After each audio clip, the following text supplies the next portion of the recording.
ይህን ፕሮግራም ጀምራችሁ ሳትጨርሱ እንዳትዘጉት። ማልቀስ በቃ አላቆም ረግመዋለሁ የተነሳውበትን ቀን። ለምንድን ነው ጨከን ብላችሁ ወደ ኋላ ማትመጡት? ለምንድን ነው ማለት ሞት የትም አለ። ስለዚህ ሞት ካልቀረ የትም እንሞት። አንዳንዴ ዝቅ ስትይ ብዙ ከፍታዎች ላይ ትደርሻለሽ እና አርቴታን ማብላቴ ለኔ የከፍታ እንትኔ አይደለም። ለኔ ሀገር ወዳድነት ውስጥ ክህደት አለ። አንድ ነገር ተወደዋለህ፣ እንደገና ደግሞ ትክደዋለህ። ምንን ለመግለጽ ነው ይሄን ያመጣው? ይማማሉ ምናምን ከማሉ ማሉ በቃ ጻሙ ካሉ ካሉ እና ጥንካሬያቸው የእምነት ጥንካሬያቸው ያስቀና ነበር። መስከረም ሚዲያ የዘመን ድልድይ ሰብስክራይብ ያድርጉ፣ ለሌሎችም ያጋሩ። ጤና ይስጥልኝ ተመልካቾቼ፣ እንደምንሰነበታችሁ። መስከረም ፖድካስትን በመስከረም ሚዲያ በየሳምንቱ ወደ እናንተ ማድረስ ጀምረናል። እንግዲህ ከረጅም ረፍት በኋላ ነው የተገናኘ ነው። በጣም በብዙ መንገድ ልንማርበት የምንችል የህይወት ተሞክሮ ያለውን ዳንኤል አብርሃ በተለይ ደግሞ በሰሞኑ እንግዲህ ብዙ አጀንዳ ካደረግናቸው ጉዳዮች አንዱ ነውና እሱን ነው የጋበዝ ነው። 23 ይሰኛል መጽሐፉ። በዝርዝር ወደ ኋላ እንመለሳለን። የሊቢያ ሰማዕታት ብለን በኢትዮጵያ ኦርቶዶክስ ተዋሕዶ ቤተክርስቲያን ማለት ነው 2007 ላይ በአይኤስ ማለት ነው እንግዲህ አሸባሪዎች አንገታቸውን ተቀልቶ ሰማዕትነት የተቀበሉ ጓደኞቹ መሃል ነበረ። ነገር ግን ደግሞ እግዚአብሔር ቸርነት ተርፎ ዛሬ ለምስክርነት በቅቷል። ዛሬ በእንግሊዝ የሚኖር ነው። እዛ ደግሞ በጣም በርካታ በተለይ ደግሞ ለኳስ አፍቃሪያን ቅርብ የሆኑ ተጫዋቾቹን አሰልጣኝ እንደና አርቴታ አይነት ማለት ነው እነሱን ደግሞ በሼፍነት ያስተናገደ ወንድማችን ነው። ወደ ኋላ እሱንም ጨዋታ እንቀላቅላለን። በርግጥ አብራችሁን ቆዩ፣ ብዙ ነገር ታገኛላችሁ። ለመጀመሪያ ጊዜ ዛሬ ለዩቲዩብ ቻናል ተከታታዮቻችን አንድ ነገር መለመን እፈልጋለሁ። ይህን ፕሮግራም ጀምራችሁ ሳትጨርሱ እንዳትዘጉት። ምናልባት ራሳችሁንም ወንድም፣ ቤተሰብ፣ እህት ብዙዎችን ልናድንበት የምንችል በጣም ብዙ የህይወት መንገዶችን የምናይበት ፕሮግራም ነው ብዬ አስባለሁኝ። የእግዚአብሔርንም ጥበቃ ደግሞ ምስክርነት የሚሰጥበት ፕሮግራም ስለሆነ አብረን እንድንቆይ እጋብዛለሁኝ። መልካም ጊዜ። መስከረም ሚዲያ የዘመን ድልድይ ሰብስክራይብ ያድርጉ፣ ለሌሎችም ያጋሩ። ዳኒ እንኳን ደህና መጣ። እንደው በቃ እንዴት አድርጌ ራሱ እንደማስተዋወቅ መግቢያውንም አስቤ ቢጨንቀኝ አደራ ባካችሁ እንድትከታተሉ አልኩኝ። ይሄን መጽሐፍ ቅድም እየነገርኩ ነበር ከቀረጻ በፊት አንድ ማታ ነው አንብቤ የጨረስኩት እና ለቃለ መጠይቁ ብዬም ሳይሆን በቃ እንትን ነው ምንድነው ልብ ሰቀለው በጣም ከባድ ነው። የአንድ ሰው ህይወት አይመስልም ወይ ደግሞ በህይወት ያሉት ሰዎች ትክክለኛ መንገድ አይመስልም። አንዳንዴ በምናባችን ምን ስላቸው የለም ጨመር አድርገህ የምታረገው ነገር እንደዛ ነው የሚመስለው። ሁላ ይሄ ልብ ወለዳዊ ነው የሚመስለውና የስነ ጽሁፉንም የሐሳብ ፍሰቱንም በጣም ነው ያደነኩት። በዛ ውስጥ ደግሞ ያንተን ጥንካሬ የብዙ ወጣቶችን ጥንካሬና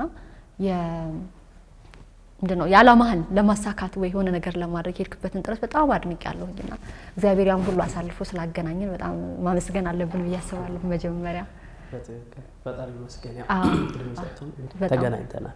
በጣም እስኪ ከአንድ ጥያቄ ልጀምር። መጀመሪያ እንግዲህ የስደትን ነገር ልናነሳ ስለሆነ በነገራችን ላይ መጽሐፏን መጀመሪያ ላሳይ። በፈተና የተሞላ ጉዞ ከሸገር ሊቢያ ከሊቢያ እስከ ዩኬ ይላል። 23 ነው ዳንኤል አብርሃ እንደጻፈው። እቺን መጽሐፍ መጨረሻ ላይ የበለጠ እናስተዋውቃለን። እንግዲህ የስደት ህይወት ስለሆነ የመጀመሪያ ጥያቄ ላደርግ የምፈልገው መጀመሪያ ስደትን ታስብ ነበረ? ምክንያቱም መጽሐፉ ላይ ሳነብ ምን ይላል አንድ ቦታ ላይ ከአካል ስደት የመንፈስ ስደት ይገዝፋል የሚል ሐሳብ አለ። ስለዚህ አስቀድመ ትመኘው ነበር ወይስ የሆነ አንድ ነገር ነው ድንገት ከሀገር ያስወጣው ብዬ ነው? አዎ ስደት አገር ጥሎ መውጣት ብቻ አይደለም። ስደት ቤትሽን ለቀሽ የሆነች ክፍለ ሀገርም ስትሄጂ ስደት ነው። ከአካባቢሽ ርቀሻል፣ ከማህበረሰብሽ ርቀሻል፣ ከቤተሰብሽ ርቀሻል እና ስደትን ግዴታ ሀገር አቋርጦ መውጣት ላይ ጠበቅ ይችላል። እንዳልኩት መጽሐፌ ላይ ከአካል ስደት የአእምሮ ስደት ይገዝፋል የተባለበት ስደተኛ ነኝ እኔ ከልጅነቴም ጀምሮ። በህፃንነቴ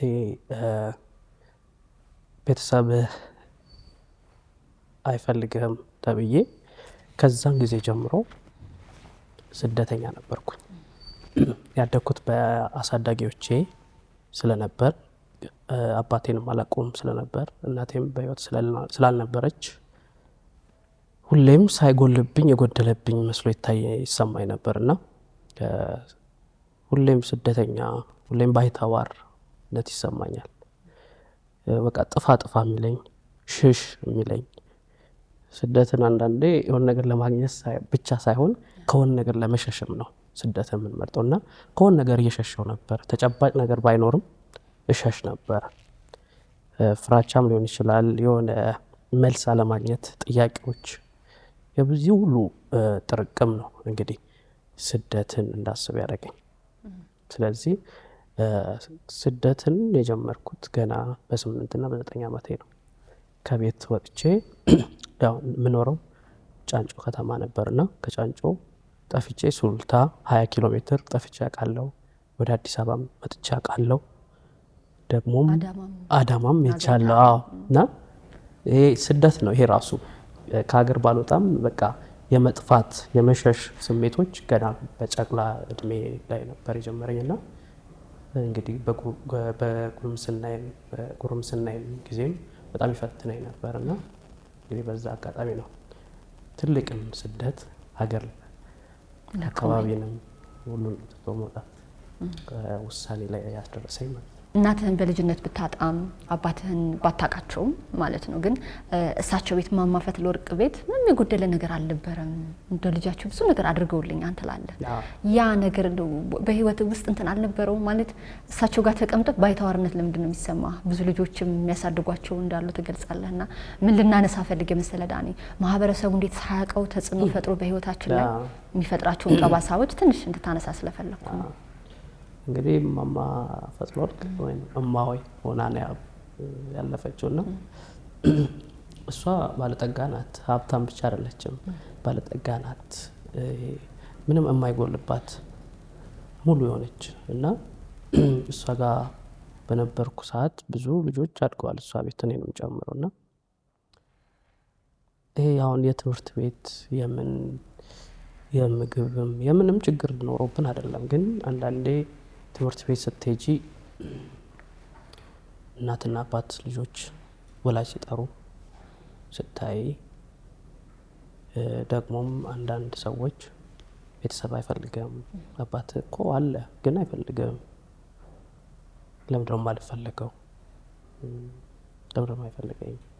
ማለትም አንዳንዴ የሆነ ከምሰማው ልጁን ጥላ ልትሄድ ትችላለች እናት ወይም አባት፣ ወይ በአቅም ጉድለት ሊሆን ይችላል፣ ወይ ደግሞ ልጃቸው ጤናማ ለመሆን በአካለ ጎዶሎነት ሊሆን ይችላል። እና አካለ ጎዶሎ አይደለሁም፣ ሙሉ ሰው ነኝ። ወይ ፋይናንሻል ችግር ካልሆነ በስተቀር ለምንድን ነው የማልፈለገው የሚል ጥያቄዎች አነሳ ነበርና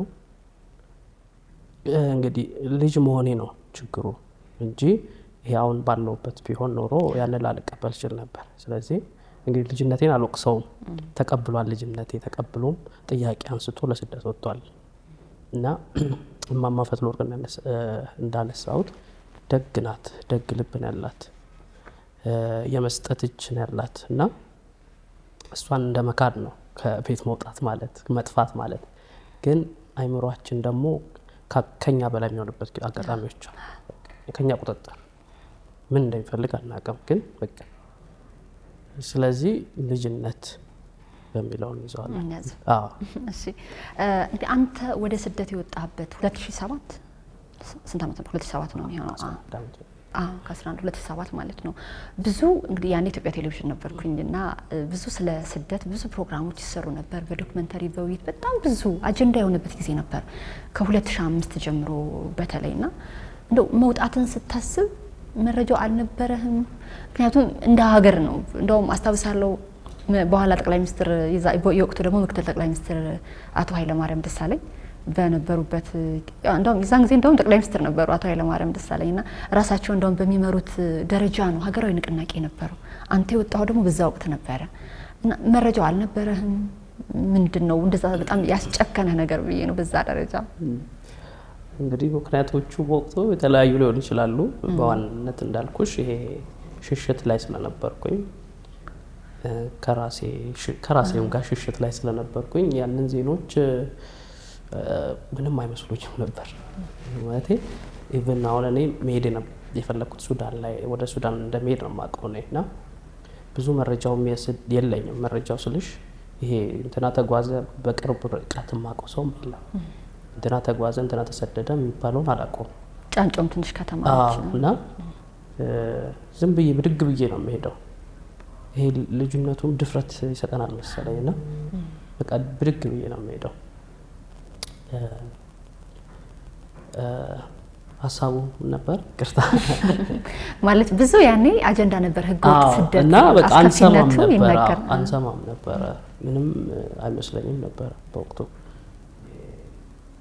መሄዴን ነው እንጂ እንትኖች ምናልባት ትንሽ እንትን አለው ምናልባት ከወጣው በኋላ አንዳንድ መንገድ ላይ የሚገጥሙኝ ትንንሽ ችግሮች እንዲህ ተመለስ ምናምን የሚለኝ ነገር ነው እንጂ ያን ያህል ዜናውንም ጆሮአችንን ይደፍነዋል መሰለኝ። ማለት በቃ ደፍነን ነው የምንወጣው። በቃ ምንም ነገር ይሁን ከእንትን አይበልጥም የምትይው ነው። ለምን አንዳንዴ ካልደረሰብሽ ወይ ደግሞ ካላየሽው የማታምኛቸው ነገሮች ስላሉ በድፍረት ነበረ ወደ ስደትም የወጣሁት።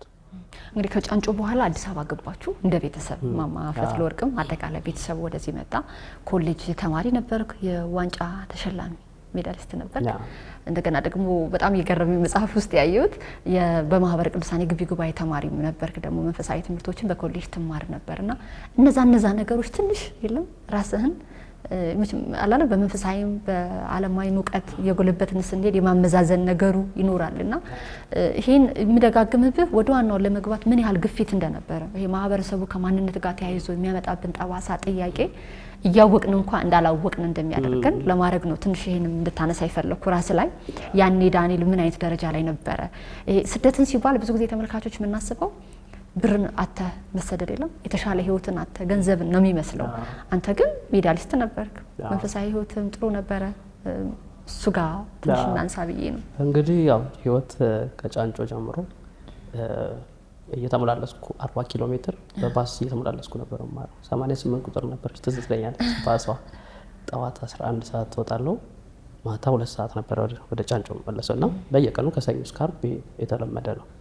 በዚህ ሁሉ ውስጥ ደግሞ በማህበረ ቅዱሳንም ጊዜን እንዳይባክንብኝ ባጉል እንትኖች እንዳላሳልፍ እንግዲህ ለአንድ ወጣት አዲስ አበባ ከባድ ናት። ለመጥፋት በጣም ቀላል ነው። በተለይም ፒያሳ ላይ ስለነበረ መማር የነበረው ለመጥፋት በጣም ቀላል ነበረ። ግን ራሴን ያው እናት አሳዳጊ የሚያሳደገችኝ በጥሩ ስነ ምግባር ስለነበር በቤተክርስቲያን እሷን ቤተክርስቲያን በሄደች ቁጥር አንቀርም ነበር። ኢቭን የትዝ የሚለኝ የፋሲካ አዳር ፕሮግራም ራሱ በዛ ሁሉ ግርግር ውስጥ እኛ ከሌሎች ልጆች አሏትና ጠረጴዛ ስር ሆነን እሷን እንጠብቃት ነበረ። ሕፃን ሆነን ራሱ አምና ራሱ አትለቀንም ነበር። በቅዳሴውም በምኑም አትለቀንም ነበር እና አዲስ አበባ ያው ለመጥፋትም ቀላል ስለነበር ራሴን መገራበት ራሴን ሼፕ ማድረግበት በእምነቱም ውስጥ ሆኜ ያለ ራሴን ማውጣበትን ነገር ነበርና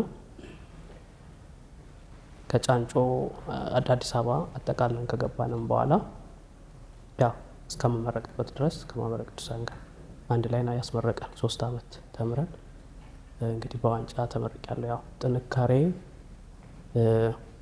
ያልሸነፍ ባይነት ወይንም ደግሞ ነገ አሳዳጊ የምትኮራብኝ አይነት ሰው ለመሆን ተሻለ ሰው ሆኜ መገኘት ጥያቄዎችን ለመመለስ ገና በልጅነቴ ነበር የማስበው።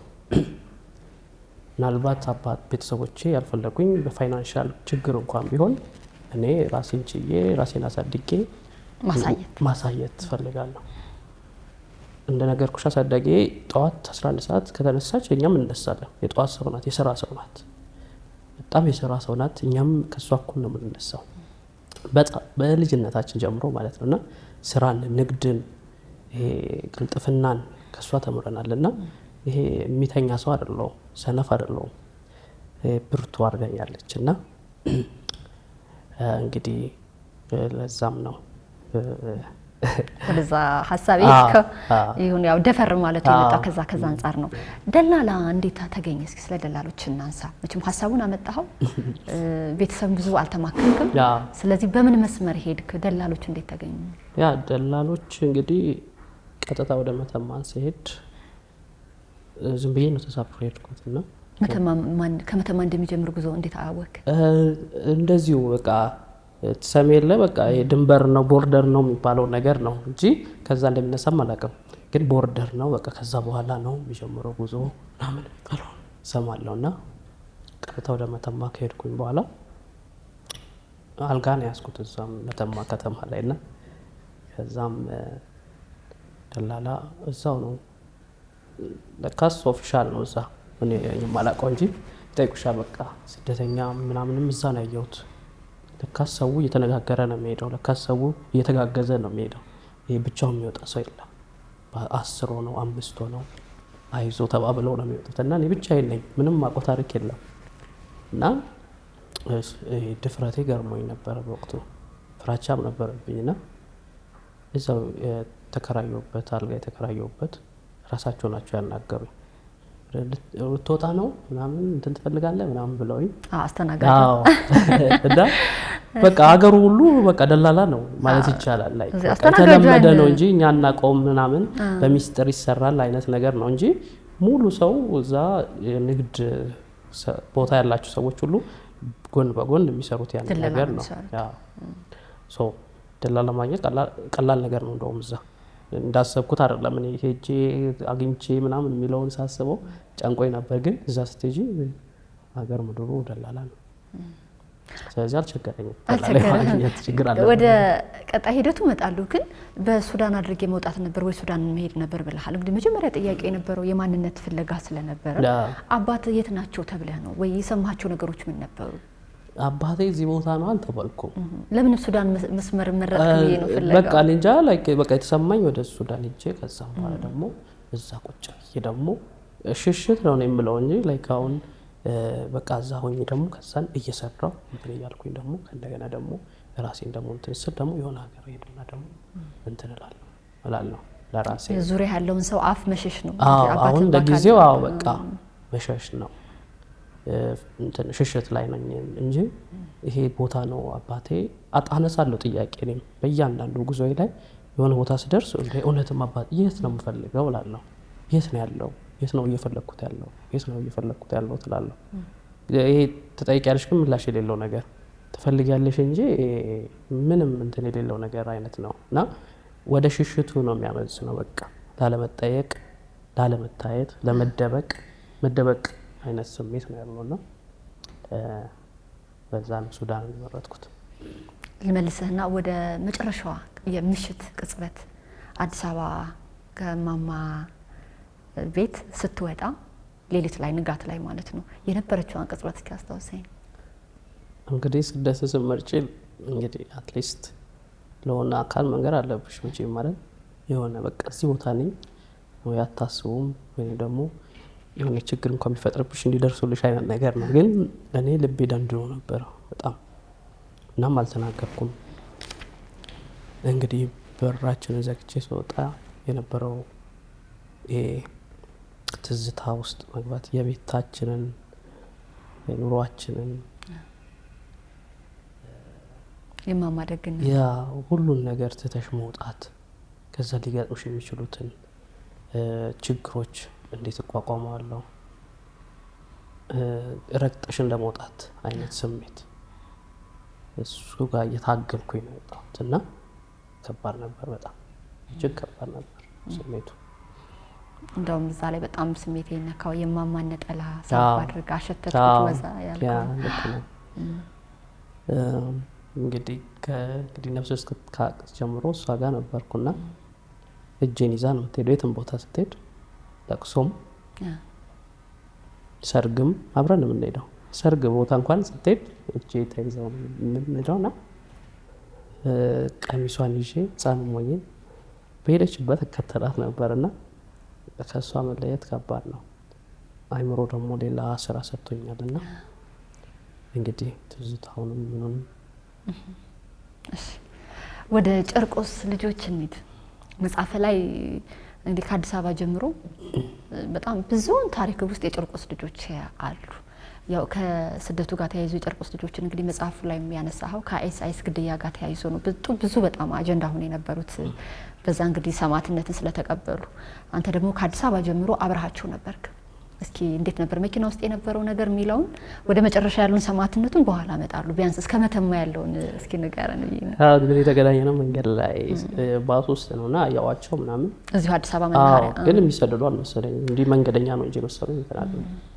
ከዛን የሆነ ቦታ ላይ ባህር ዳር ላይም አያዋቸው። ከዛን ልክ መተማ ላይም እንትን ሲሉ አሃ አልኩኝ። በቃ ተሰዳጅ ናቸው እነዚህ ልጆች አልኩኝና በግሩፕም ስለነበሩ ልጅም ስለነበሩ ከኔ በጣም ልጅ ናቸው። እኔም ያ20ዎቹ መጀመሪያ ላይ በሆነም እነሱ ደግሞ ልጅ ናቸው፣ በጣም ከኔም ልጅ ናቸውና ግን በቃ ይሄ አንድነታቸው ያስቀናል። አብሮነታቸው ምናምን አንዱ ብር ሲያንሰው እዛ መተማ ላይ አትቀርም እኛ እንሞላልሃለን ትሄዳለህ አንተን ትተንም አንሄድም የሚሉት በቃ መተጋገዛቸው ሳይ ምናምን ቀንቼ ነበር።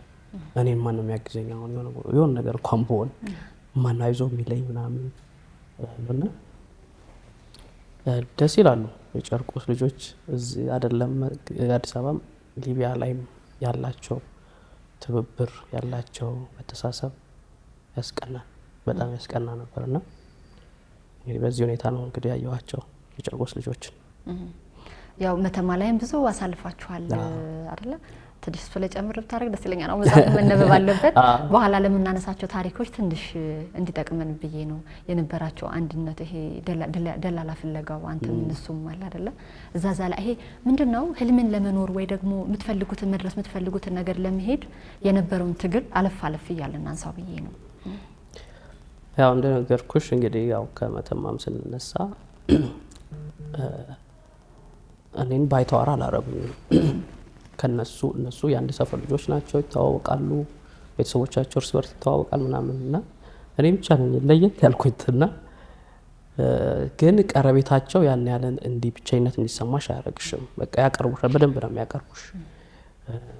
አይዞክ ምናምን በቃ ያላቸው እንትን ይሄ መተሳሰቡ ምናምኑ ኦኬ እነዚህ ልጆች ሊደር በቃ የሆነ እንትን ሊሉኝ ይችላሉ፣ ምንም ቢመጣብኝ ሊከላከሉልኝ ይችላሉ ብዬ ከነሱ ጋር በጣም ጥግት ብዬ እንትን ያልኩትና ሊቢያን በነበርንበት ሰዓት በዛ በራቡ በስቃዩ ጊዜም ሰሃራ በረሃንም ስናጋምስ ከመኪና ላይ ሰው ሲወርቅ እየደበደቡ መኪናውን እያስቆሙ የሚያነሱ አንስተው ደፋር ናቸው። እኔ ስደትን በቃ ውስጣቸው ያኖሩ ሰዎች ናቸው። እኔ ያው ለምሳሌ እኔ ይሄ በቃ መሄድ ምናምን የሚለው ነው እንጂ ምን ስቴፑንም አላውቅም፣ ምን እንደሚደርስብኝም አላውቅም። እነሱ ግን በጣም በተጠና ከዚህ በፊትም ያው በመንገድም ሳወራቸው ብዙ የጨርቆስ ልጆች እንደተሰደዱ ይሄ መንገድ በቃ ይሄ በቃ በጣም የተወራለት እንደሆነ እኔ ብቻ ነኝ የማላውቀው ከነሱ መሀል ማለት ነው። እና ያውቁታል እያንዳንዱን እንትኑ በደንብ ነው የሚያውቁት። እና ስደቱ ተነግሯቸው እስኪገባቸው ድረስ ወስደው ውስጣቸው ካስቀመጡ በኋላ ነው የወጡት ስደትና ያውቁታል። ኢቨን ብር እንኳን ባይኖራቸው ከየትም ተመቶ እንደሚከፈል ያውቃሉ ማለት ነው። እኔ ብሬን አዘጋጅቼ ነው የወጣሁት ከቤት ራሱና እነሱ ኧረ ይወጣሉ፣ ደፋር ናቸውና የሆነ አንዱ ለአንዱ ስለሚተጋገዝ ስለማይተኛ እዛ ብር ራሱ የሌለው ሲዋጣለት አንዱ ሲያግዝ እናቱ ሳትሰማ ይወጣ ልጅ አለ፣ ቤተሰቦቹ ሳይሰማ ይወጣ ልጅ አለ። በቃ ድንገት የሚደወልላቸው ለቤተሰብና በቃ አንዱ ለአንዱ ይሸፋፈናል ነው ይደጋገፋሉ ነው። እና ሰሃራንም ሊቢያን ላይም አንዱ ለአንዱ ይሞታል፣ እዛ በደንብ ይተጋገዛሉና ከነሱ ብዙ ይሄ በቃ መጽሐፉ ላይ ገልጫለሁ። ህብረታቸው በጣም ያስቀናል፣ እንትናቸው መተጋገዛቸው እጅግ ያስቀናልና ብዙ ነገር ተምሬያለሁ ከነሱ። ከነሱ ውስጥ ሄብሮንን እናስታውስ። ሄብሮንን ያው መኪና ውስጥ ነው ያየኸው። ሌላም ገጠመኝ ስላለው ከመታወቂያ ጋር ተያይዞ ያለውን እናንሳ ብዬ ነው መጀመሪያ። እንግዲህ ከሄብሮን ጋር መኪና ላይ ባናወራም ተያይተናል። እሱም የጨርቆስ ልጅ ነው። የጨርቆስ ልጅ ነው። ከዛንም በኋላ መተማ ላይም ተያይተናል። መንገድ ላይም ምግብ አብረን አንድ ቤት ገብተናል ለመመገብ እና ምግብ ስበላ ላይ ስጋው አልታኘክ ብሎኝ የነበረበትን አጋጣሚ ሊቢያ ላይ አስታውሶኛል፣ ረሃብ ላይ አስታውሶኛል። እና በጣም ጥሩ ግንኙነት ነበረን፣ ቀን ሰው ነበርና ግን እሱ መንገዱንም ስለሚያውቀው ምርጫውም ልዩ ስለሆነ በሌላ ደላላ ነው ሄደው እስከ ሱዳን ድረስ እዛ መተማ ላይ የተለያየ ነው።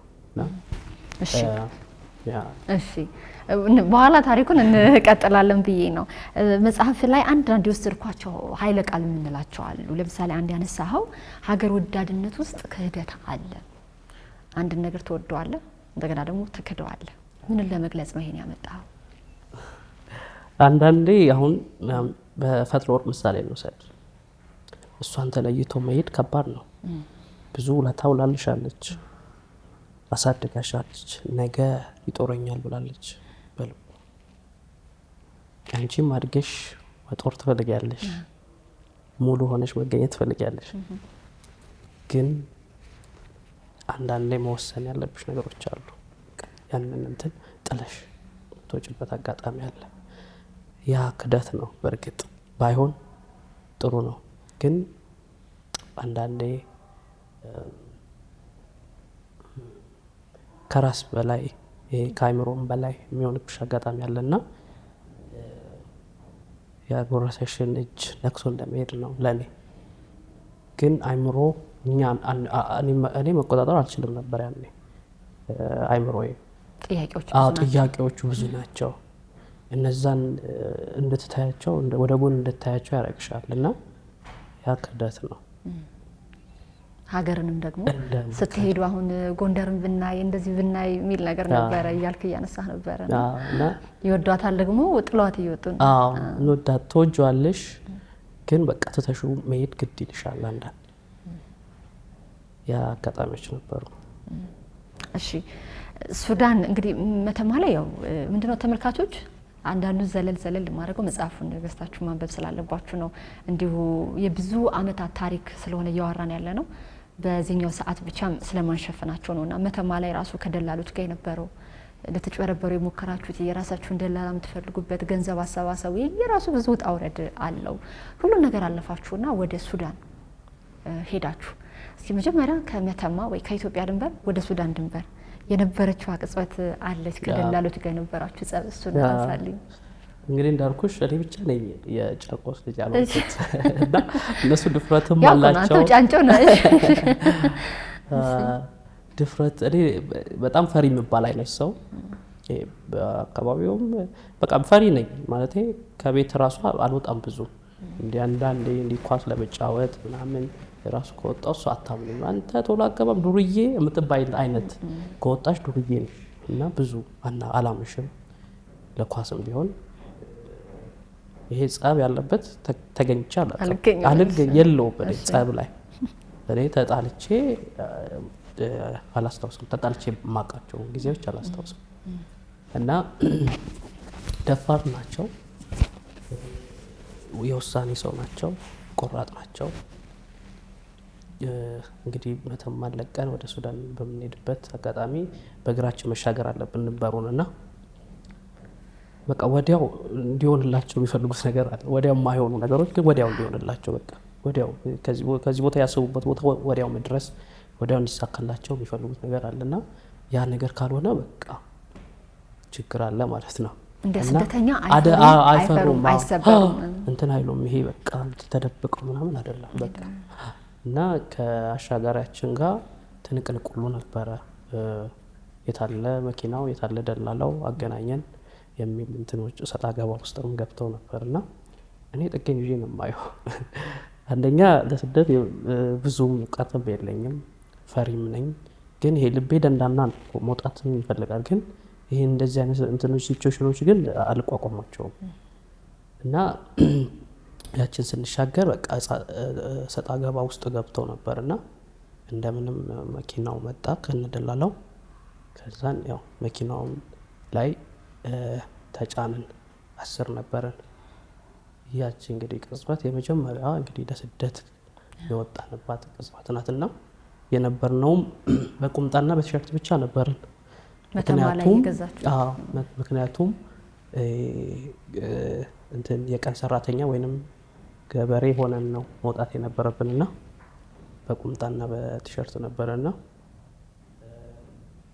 እንግዲህ ሱዳን የተወሰነ መንገድ በዛ ሁኔታ ውስጥ አልፈናል። እሱ ግን እቺ ከኢትዮጵያ ወደ ሱዳን ወይም ከሀገር ውስጥ ወደ ሀገር ውጭ መቼም አንድ እርምጃ ናት አይደል? እሱን ቅጽበት ታስታውሳለህ? እስኪ አጭር ናት። እንደው መጽሐፉ ላይ ያላሰፈርኩት ነገሮች አሉ፣ ሁሉም አይነገርምና መተማ ላይ በቆየሁባቸው ቀናቶች ሱዳን እየገባን እንትን እርካሽ ነው ኑሮ እዛ እና የሚጠጣ ነገር መጠጥ ኮካ ምናምን የተወሰኑ ነገሮችን ገዝተን ወደ መተማ እንመለስ ነበር። ተመሳስለን ገብተን ተመሳስለን ግን እንደ እንትን ደግሞ ስትወጪም ደግሞ ሌላ እንትን አለው። በቃ ልትወጪ ነው ምናምን እና ገብተን ወተን ገዝተን ተመልሰን እናውቃለን። እና ድንበሩ ላይ ይሄ አሁን እንደዚህ በጣም ትኩረት አድርጎብሽ የሚጠብቅሽ የለም። ለምን ሰው ይወጣል ይገባል። የንግድ እንትን ናት፣ በጣም ሴንተር ቦታ ናት። እና ከዚህም ተወጥቶ እዛ ተገዝቶ ይመጣል፣ እነዛም መጥተው ገዝተው ይወጣሉ። ይሄ እያንዳንዱ ሰው እያስቆሙ እንትን የሚሉበት እንትን አይደለም የነበረው። ግን አንደኛሽን ደግሞ ለስደት የሚወጣ ሰው ደግሞ ያስታውቅ የለ ይሄ ፊቱን አይተሽ የምታውቂው እንደዛ ያንቺ እንዳትጠረጠርብን እንዳታስታውቅብን ብዙ እንግዲህ ሞክረናል። ግን በቃ እያዙ ሆን ለምለስ ይሆን ምን ይደርስብኝ ይሆን የሚለው በጣም ጭንቀት አለው ውስጡ። ሱዳን እንግዲህ ከገባችሁ በኋላ እንግዲህ አንተ ሱዳን ነው ብለህ ነበር ሄድከው። ግን ሱዳን ገብታችሁ ብዙም ሳትረጋጉ ራስህን ሳራ በረሃ ላይ ያገኘው ያ በጣም አስፈሪው ያ በጣም ሲኦል ምሳሌ የሆነው ሳራ በረሃ ላይና ሱዳን ምን አሳልፋችሁ? ከዛ ላይ ምንድን ነው የተካሄደው ነገር? እስኪ እዚህ ላይም የጨርቆስ ልጆች ትልቅ ሚና ነበራቸው። እንግዲህ እንደነገርኩሽ እኔም የማውቀው ነገር የለም። ሱዳን ራሱ የት እንደሚሄድ አላውቅም። ሱዳን ከተማ ካርቱም እሄዳለሁ አልኩ እንጂ ያዘጋጀሁትም ሰው የለም፣ የሚሄድበትም አካል የለም፣ ምንም የለም። እና እነሱ ግን ሱዳን ሁሉ ሰው ነበራቸው። ሱዳን ሰው ስለነበራቸው በቃ ከነሱ ጋር እኔ እነሱ ያሉኝን መስማት ብቻ ነው። እና ሱዳን ካርቱም ከተማ ላይ የሚቀበላቸው ሰው አለ፣ አዘጋጅተዋል፣ ሬዲ ናቸው እነሱ። እኔ እነሱ እንደምከተለው ሱዳን ካርቱምን አሳልፈውን እንዱርማን የምትባል ከተማ ወስደውናል። ለካስ መኪናው የተሸፈነ ስለሆነ አናውቀውም የት እንደደረስን። ለካስ እነሱ በእነሱ እስከ ሊቢያ ድረስ ሊወስዱን በራሳቸው ፍቃድ ወስነው ነበር ደላሎቹ። እና እዛ እንዱርማን አንድ ቀን ካደርን በኋላ ከተደራደርን በኋላ ከሰዎቹ ጋር አንሄድም፣ እኛ ገና ቤተሰብ አላማከርንም፣ ቆይተን ተረጋግተን ነው የምንሄደው ብለናቸው እሺም ብለውን ነበር። በቃ መፍታችሁ ነው ብለውን ነበር። በጠዋቱ እንደሚወስዱን ነው የምናውቀው ወደዛ ወደ ካርቱም። እና የሆነ የጭነት መኪና ላይ ስደተኛውን ሁሉ ጭነው ይሄዳል መኪናው። ማየት አንችልም፣ የተሸፈነ ነው። ብዙ ርቀት ከሄድን በኋላ መኪናው ነው ሲከፍቱት ያለ ነው ሰሃራ በረሃ ላይ። እንግዲህ ከሰሃራ በረሃ ጋር ተፋጠጥን። አማራጭ የሌለው ግዴታ የሆነ ጉዳይ ውስጥ ወደቅንና እኔ ባለችን ጥረት እንኳን ሰውየውን እንዲመልሰኝ ጠይቄው ነበርና ሊመታኝ ሁሉ ፈልጎ ነበር። ከዛ ሁሉ ስደተኛ እኔ ማንደኝና ነው የጠየቁት። ግን እቺ ነፍስሽ ታጓጓሽ የለ እሷን ለማዳን በቃ ይቅርብኝ። ምንድነው አባት ማን ነው አባት? እኔስ ምንድነኝ? ምን ጎደለብኝ ታያለሽ? እና ያኔ እንደዛ ብዬ ነበርና እንግዲህ ሰሃራ በረሃ ላይ ያገኘንበት አጋጣሚ ነው። ሳንፈልግ ተገደልን ነው ማለት ነው። ከዛ በኋላ ህይወት እንዴት ነበረ? ከዛ በኋላ እንግዲህ ሰሃራ በረሃ ሰሃራ እንግዲህ መጽሐፉ ላይ እንትን ለማለትም ለማሽሞን ፈለገና ሰሃራ ግን ሰሃራ በጣም ከባድ ነው። ይሄ አንዳንዴ ይሄ የሰሃራ ውበት ይባላል እንጂ ምንም ውበቱ የማይታይ ውስጡ በጣም ከባድ የሆነ ይሄ ብትሄጂው ማያልቅ ብትቆፍሪው እንትን የማይል አንዳንዴ አሁን የሰሃራ በረሃ ሙቀት ነው ይባላል አይደል? ማታ ማታ ደግሞ ብርዱ አይጣል ነው። አሸዋ ቆፍረን በጣም ወደ ውስጥ ቆፍረን ተደብቀን ንፋሱን እናሳልፈው ነበረ፣ ብርዱን፣ የሌሊቱን ብርድ። የቀኑ ፀሐይ ደግሞ ከ50 ዲግሪ በላይ በሆነ የሙቀት እንትን ከላይ ያነደን ነበር። ከስር ደግሞ የተቀመጥንበት ቤንዚሉ ደግሞ ያቃጥለን ነበር። ምክንያቱም የምንሄድበት መኪና የሚሄድበትን ቤንዚን የጫነው እሱ ነው። እሱ ላይ ነበር ቁጭ ብለን የምንሄድ የነበረውና መቆምም አንችል መቀመጥም አንችል። በዛ ላይ የመኪናው ፍጥነት ነፍስ ውጪ ነፍስ ግቢ ነው የነበረው። እንደዚህ እጅ ለእጅ ተያይዘን በቃ ተነዳ ማለት በቃ የነፍስ ውጪ የነፍስ ግቢ ስለሆነ እጅ ለእጅ እንያያዛለን። በቃ ያችን ሰዓታቶች የምናልፍባትን ሰው ይወድቅብናል፣ ደግሞ ደብድበን መኪናው እናስቆማለን። ለምን ወደቃችሁም ዱላ አለው። መኪና ማሸዋም ደግሞ ሲይዝ ውረዱ ተብለን እንደበደባለን። ከእንትኑ ውጭ ደግሞ ዱላውም ሌላ እንትን ነውና ረሃብም አለ። ምክንያቱም እኛ በግዳጅም ስለሄድን የሰጠን ጥቂት ጁስ እና የሆነች ብስኩት ነበር የሰጠን። ደላላው መጥቶ ወርውሮልን ሰሃራ ላይ ሄደው። ምክንያቱም አንዳንዱ ተዘጋጅቶ ሱዳንም ምግቡንም ቋጥሮ ነው የሚሄደው። እኛ ግን ታፍነን ስለሆነ የተወሰድነው ምግብም አልነበረንም እና ያቺ ብስኩት በዛች ስሬዎች ሸቅናት፣ ቤንዚል ስሬዎች ሸቅናት፣ ቤንዚል እያለችም እሷ እንግዲህ ያቆይታናለች ለ8 ቀን ያህል በሰሃራ በረሃ ላይ ጉዞ አድርገናል።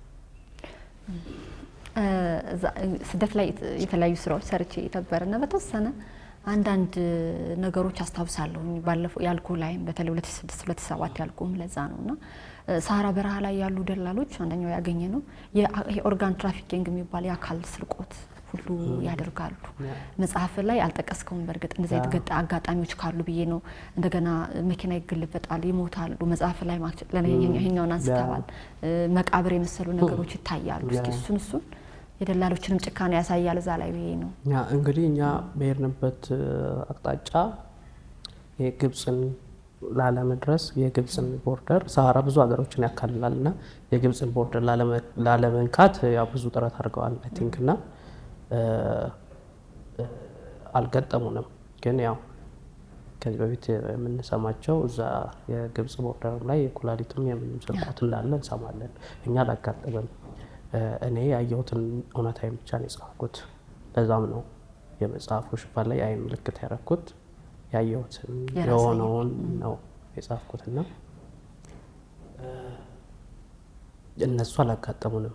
ግን እነሱ እንዳያጋጥሙን ብዙ ጥረት ስላረጉም ነው እነሱ እኛን ሰሃራ ላይ ጥለው ብዙ ሄደው አስሰው እንደሌሉ ቼክ አድርገው እና መተው ከእንደገና የሚወስዱ ነው የነበረውና ብዙ ጥንቃቄ ያደርጋሉ። ምክንያቱም እኛ ዶላር ነን ለነሱ ገንዘብ ስለሆንን እኛም ማጣት ለነሱ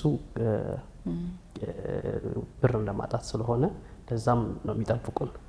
አንድ ነገር አስታውስከኝ መጽሐፍ ውስጥ አባት ቤተሰብ ልጅ መጠሪያ ይሆናል ይላል። እኛ ደግሞ የደላሎች መጠሪያ ነን ያልከውን አስታውስከኝ። እስኪ ደላሎች እናንተ ለደላላው ምንድናችሁ? ለህገወጥ ደላላው እኛ ለህገወጥ ደላላ የብር ጆንያ ነው ያለው እዛ ላይና ብር ገንዘብ እንዳይል ምንድን ነው ከፈለገ ያተርፍብናል። እጥፍ ሊያተርፍብሽ ይችላል። 10 እጥፍም አድርጎ ሊሸጥሽ ይችላል። ብር ነሽ አንቺ ማለት በራስ ላይ አታንሽማ። አንቺ ገንዘብ ነሽ። ስለዚህ በህይወት መቆየትሽ ለሱ ይጠቅመዋል። ምንም ቢቀጠቅጥሽም ምንም ቢደበድብሽም በህይወት ካለሽ ግን ብር ነሽ። ሙሉ አካልሽ አይወሰድበት እንጂ አሁን ለምሳሌ አንዳንድ የግብጾች ተተኳኩሰው ምናምን ይወሳሰዳሉ ስደተኛውን እዛው ሰሃራ ላይ ማለት ነው። እና ያቺኛዋን ሞመንት ለማለፍ ብለው ብዙ ጥንቃቄዎች ያደርጋሉ እንዳይሰረቁ ማለት ነው። ስደተኛ እንዳይሰረቁ።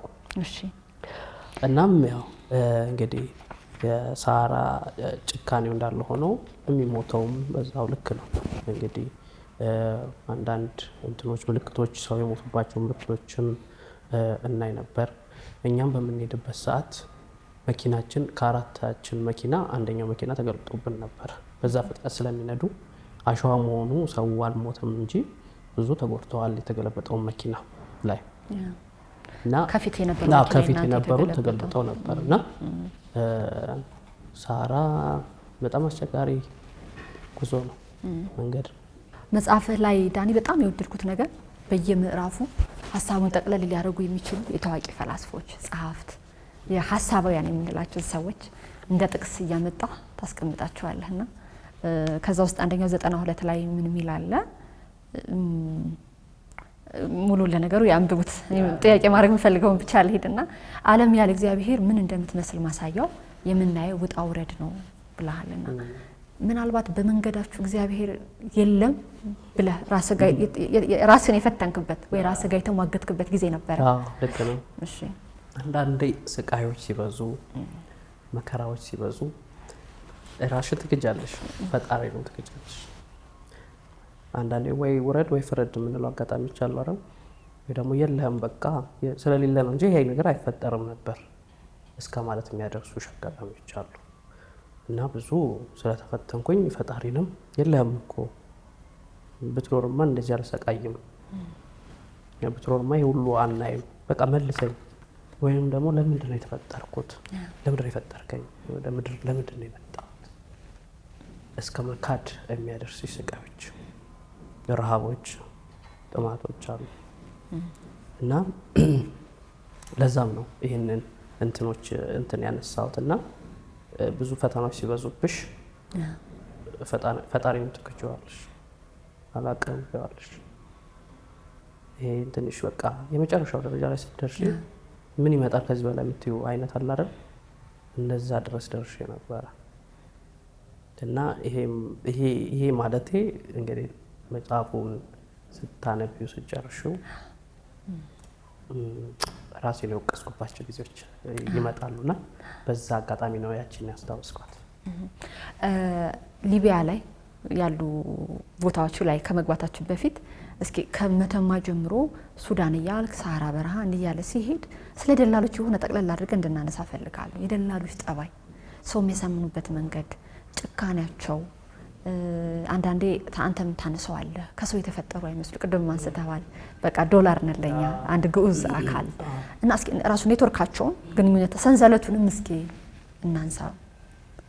እንግዲህ ያው በእነሱ ጸብ ያሳለፋችሁትንም ስለሚኖር ብዬ ነው። ያ ልክ ነው። እንግዲህ ከመተማም ጀምሮ ደላላ ሞቷል። ሁሉም ደላላ ነው። አጠገብሽ ያለው ሰውዬም ደላላ ሊሆን ይችላል። አትርፎ እሱ ቢያንስ እሱ አመልጦ ወይንም እሱ ድኖ አንቺ እንትን የምትይበት አጋጣሚዎች አሉና ሰንሰለታቸው ረጅም ነው። እንግዲህ እኛ ከመተማ ጀምሮ ሊቢያም በደረስንበት አጋጣሚ ደላሎች እርስ በርስ ይተዋወቃሉ፣ እርስ በርስ እንትን ይላሉ፣ ሊንክ አላቸው። እና ከገጠመኞች መሀል ሊቢያ ላይ ከታሰሩ ልጆች አበሻ ደላሎች ገዝተው አትርፎ የሚሸጡበት አጋጣሚ አይቻለሁ። እስር ቤት መንግስት ሲያስርሽ፣ የሊቢያ መንግስት ሲያስርሽ፣ ከዛ አበሾች ሄደው ተደራድረው ወላንቺ $1000 ከገዙሽ $2000 ይሸጡሻል። የራሳቸውን ዜጋ የራሳቸውን ሰው ይሸጡሻል። ጭካኔም በዛው ልክ ይሆናል። አላቅሽም ትባይ ትችላለሽ። እኔ ደላላ ክዶኛል። የባህር ከፍዬ ከዛም ከደላሎቹ ጋር ግጭት ሲፈጥር እኛን ጥሎን የሄደበት አጋጣሚም ነበርና አንቺ ብሩን እንግዲህ እንዴት ቤተሰብ እዚህ ያለ ሰው እንዴት ሆኖ እንደሚመጣ እናውቀዋለን እዚህ ያለ ነውና ለዛ ለነሱ ቀላል ነው። ይሄን አስልክ ማለት ቀላል ነው። በዱላ ያሳምኑሻል፣ በግርፊያ ያሳምኑሻል፣ በረሃብ ያሳምኑሻል። ቤተሰብ ደግሞ አይችልምና የወለደ አንጀት አይችልምና ይልካል። ይሄ ዶላር ይላካል፣ ከየትም ይመጣል፣ ከየትኛውም አቅጣጫ ከአውሮፓም ከአሜሪካም እየመጣ ይገባላቸዋል። እነሱ ሚሊዮነር ናቸው፣ ቢሊዮነር ናቸው። ግን እነሱ እርካታ ጫፍ አይደርሱም። እርካታ የላቸውም። ምንም ቢገባ ብሩ እርካታ ላይ አይደርሱም። ያንቺ 5 ብር መጉደል ሊያሳስባቸው ይችላል። እና ያን ያህል ክፉ ሰዎች ናቸው፣ ጨካኝ ናቸው። በብር በገንዘብ የታወሩ ሰዎች ናቸው። ከሰውነት ወጥተዋል። እንደ ሰው ከማሰብ ወጥተዋል። እናም እርስ በርስ እዛ ደግሞ ያላቸው ከሊቢያኖች ጋር ያላቸው እንትን ስታይ እነሱም ደግሞ ይሽቆጠቆጣሉ ለበላያቸው።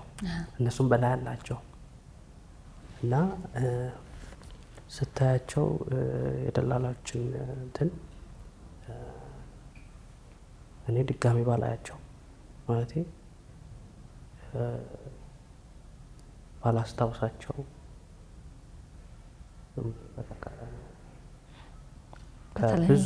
ከብዙ ነገር አንጻር ከግርፊያውም ከብዙ ነገር አንጻር በተለይ ደግሞ እንዳልከው ኢትዮጵያዊ ሆኖ በኢትዮጵያውያን ላይ ያውም በስደት አማራጭ በሌለ ሰዓት ላይ ሲጨክኑ ማየት በጣም ከባድ ነው። እኔም እያነበብኩት እንደ አዲስ ዛሬ እንደሆነ እንትን ይልሃል፣ ይወጋሃል፣ ልብህን ስሜቱ ይጋባል። የተጻፈበት መንገድም ጓንታናሞ እንግዲህ ደላሎችን ካነሳን አይቀር ጓንታናሞ የምትባለውን ደግሞ አብረን እናንሳት እስኪ። የጓንታናሞ ህይወት ምን ይመስል ነበረ? ስትፈራው ይደገባህ። እንግዲህ ጓንታናሞ የምታስፈራ ቦታ ናት፣ የስቃይ ቦታ ናት።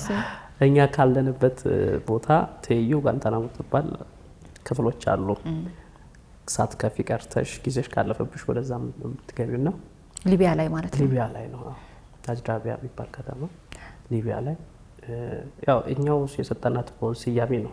ከኛ በፊት የገቡት ናቸው የሰጧት ስያሜዋን ጓንታናሞ ያሏት። እንግዲህ ስቃይዋንም ስላዩዋት ረሃቧን ጥማቷን ስላዩዋት ነውና ያቺ ጓንታናሞ የማየት አጋጣሚ ነበረኝና እዛው መጸዳዳት፣ እዛው በቀን አንዴ ወይም በሁለት ቀን አንዴ ምግብ ማግኘት፣ ዱላውም ግርፊያውም ብዙ ነገር የሚካሄድበት አንድ ጣራ ስር ነውና እዛ ውስጥ ያለው ጩኸት፣ እዛ ውስጥ ያለው ደም፣ የሰው ሞት ሲሞት ከዛ ወጥቶ ትርምት ራይ ማጣታቸውን ታያለሽ። አንድ ሰው ከስተሽ የሆነ ከሰውነት ተራውተሽ ታስታውቂያለሽ። ምንም ኢነርጂ ሳይኖርሽ ቀርቶ በቃ እስኪሞች የሚጠብቁበት አጋጣሚ የመጨረሻዋን ጠብታ ሞትሽን እስክትጎናጸፊ ማየት ለነሱ ኖርማል የሆነበት እና ብዙ ደም አለ ጓንታናሞ ውስጥ፣ ብዙ ጭረት አለ፣ ብዙ ለቅሶ አለ። መተንፈስን ብቻ ነው የሚፈልጉት እነሱ እንዳልከው ብር ስለሆነ ዶላር ስለሆነሽ ብቻ።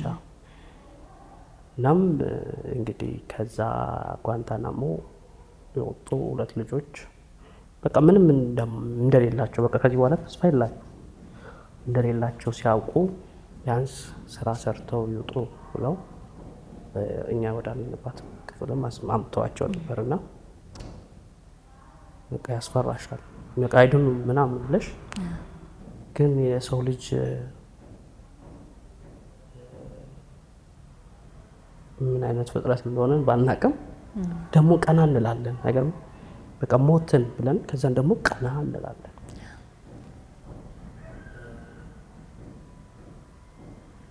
ጓንታናሞን የሚረሳ አይደለም። ከዛም ግቢ ከወጣ በኋላ በጣም ብዙ ጩኸቶቹ ምኖቹ ይሰሙኝ ነበር። ከወጣውም በኋላ እንትኑ አይጠፋም ለረጅም ጊዜ ትራውማው አይጠፋም። ከባድ ነው። ጓንታናሞን በመሰሉ ቦታዎች ምናልባት አንተም አይተህ ከሆነ እንድትነግረኝ ስለፈለኩ ነው። የፕላስቲክ ሃይላንዶቹ ማለት ነው እያቀለጡ ሰውነታቸው ላይ እያንጠባጠቡ ስልክ እያስደወሉ ብር ማስላክ ወይ ደግሞ ሃይላንዱን አይናቸውን እያወጡ እንደዛ አይነት ነገሮች ምናልባት የሰማኸው የታዘብከው ካለ ያንን መጽሐፉ ላይ እኔ ያየሁትን የጻፍኩት ምናልባት የሰማቸው ነገር አላየውም። ዱላው አለ፣ ግርፊያው አለ። እንግዲህ ያላየሁት ደግሞ ብዙ ነገር አለ። ሊቢያ ላይ የኛ 0.00% ሊሆን ይችላል የኛ እንትን። ሁሉም አጋች ነው። ሁሉም ብዙ ጓንታናሞች አሉ ሊቢያ ላይ በጣም ብዙ ግለሰቦች ያግታሉ፣ መንግስት ያግታል። ሁሉም አጋች ነው። ሁሉም እስር ቤት አለው። ሁሉም ጉድጓድ አለው።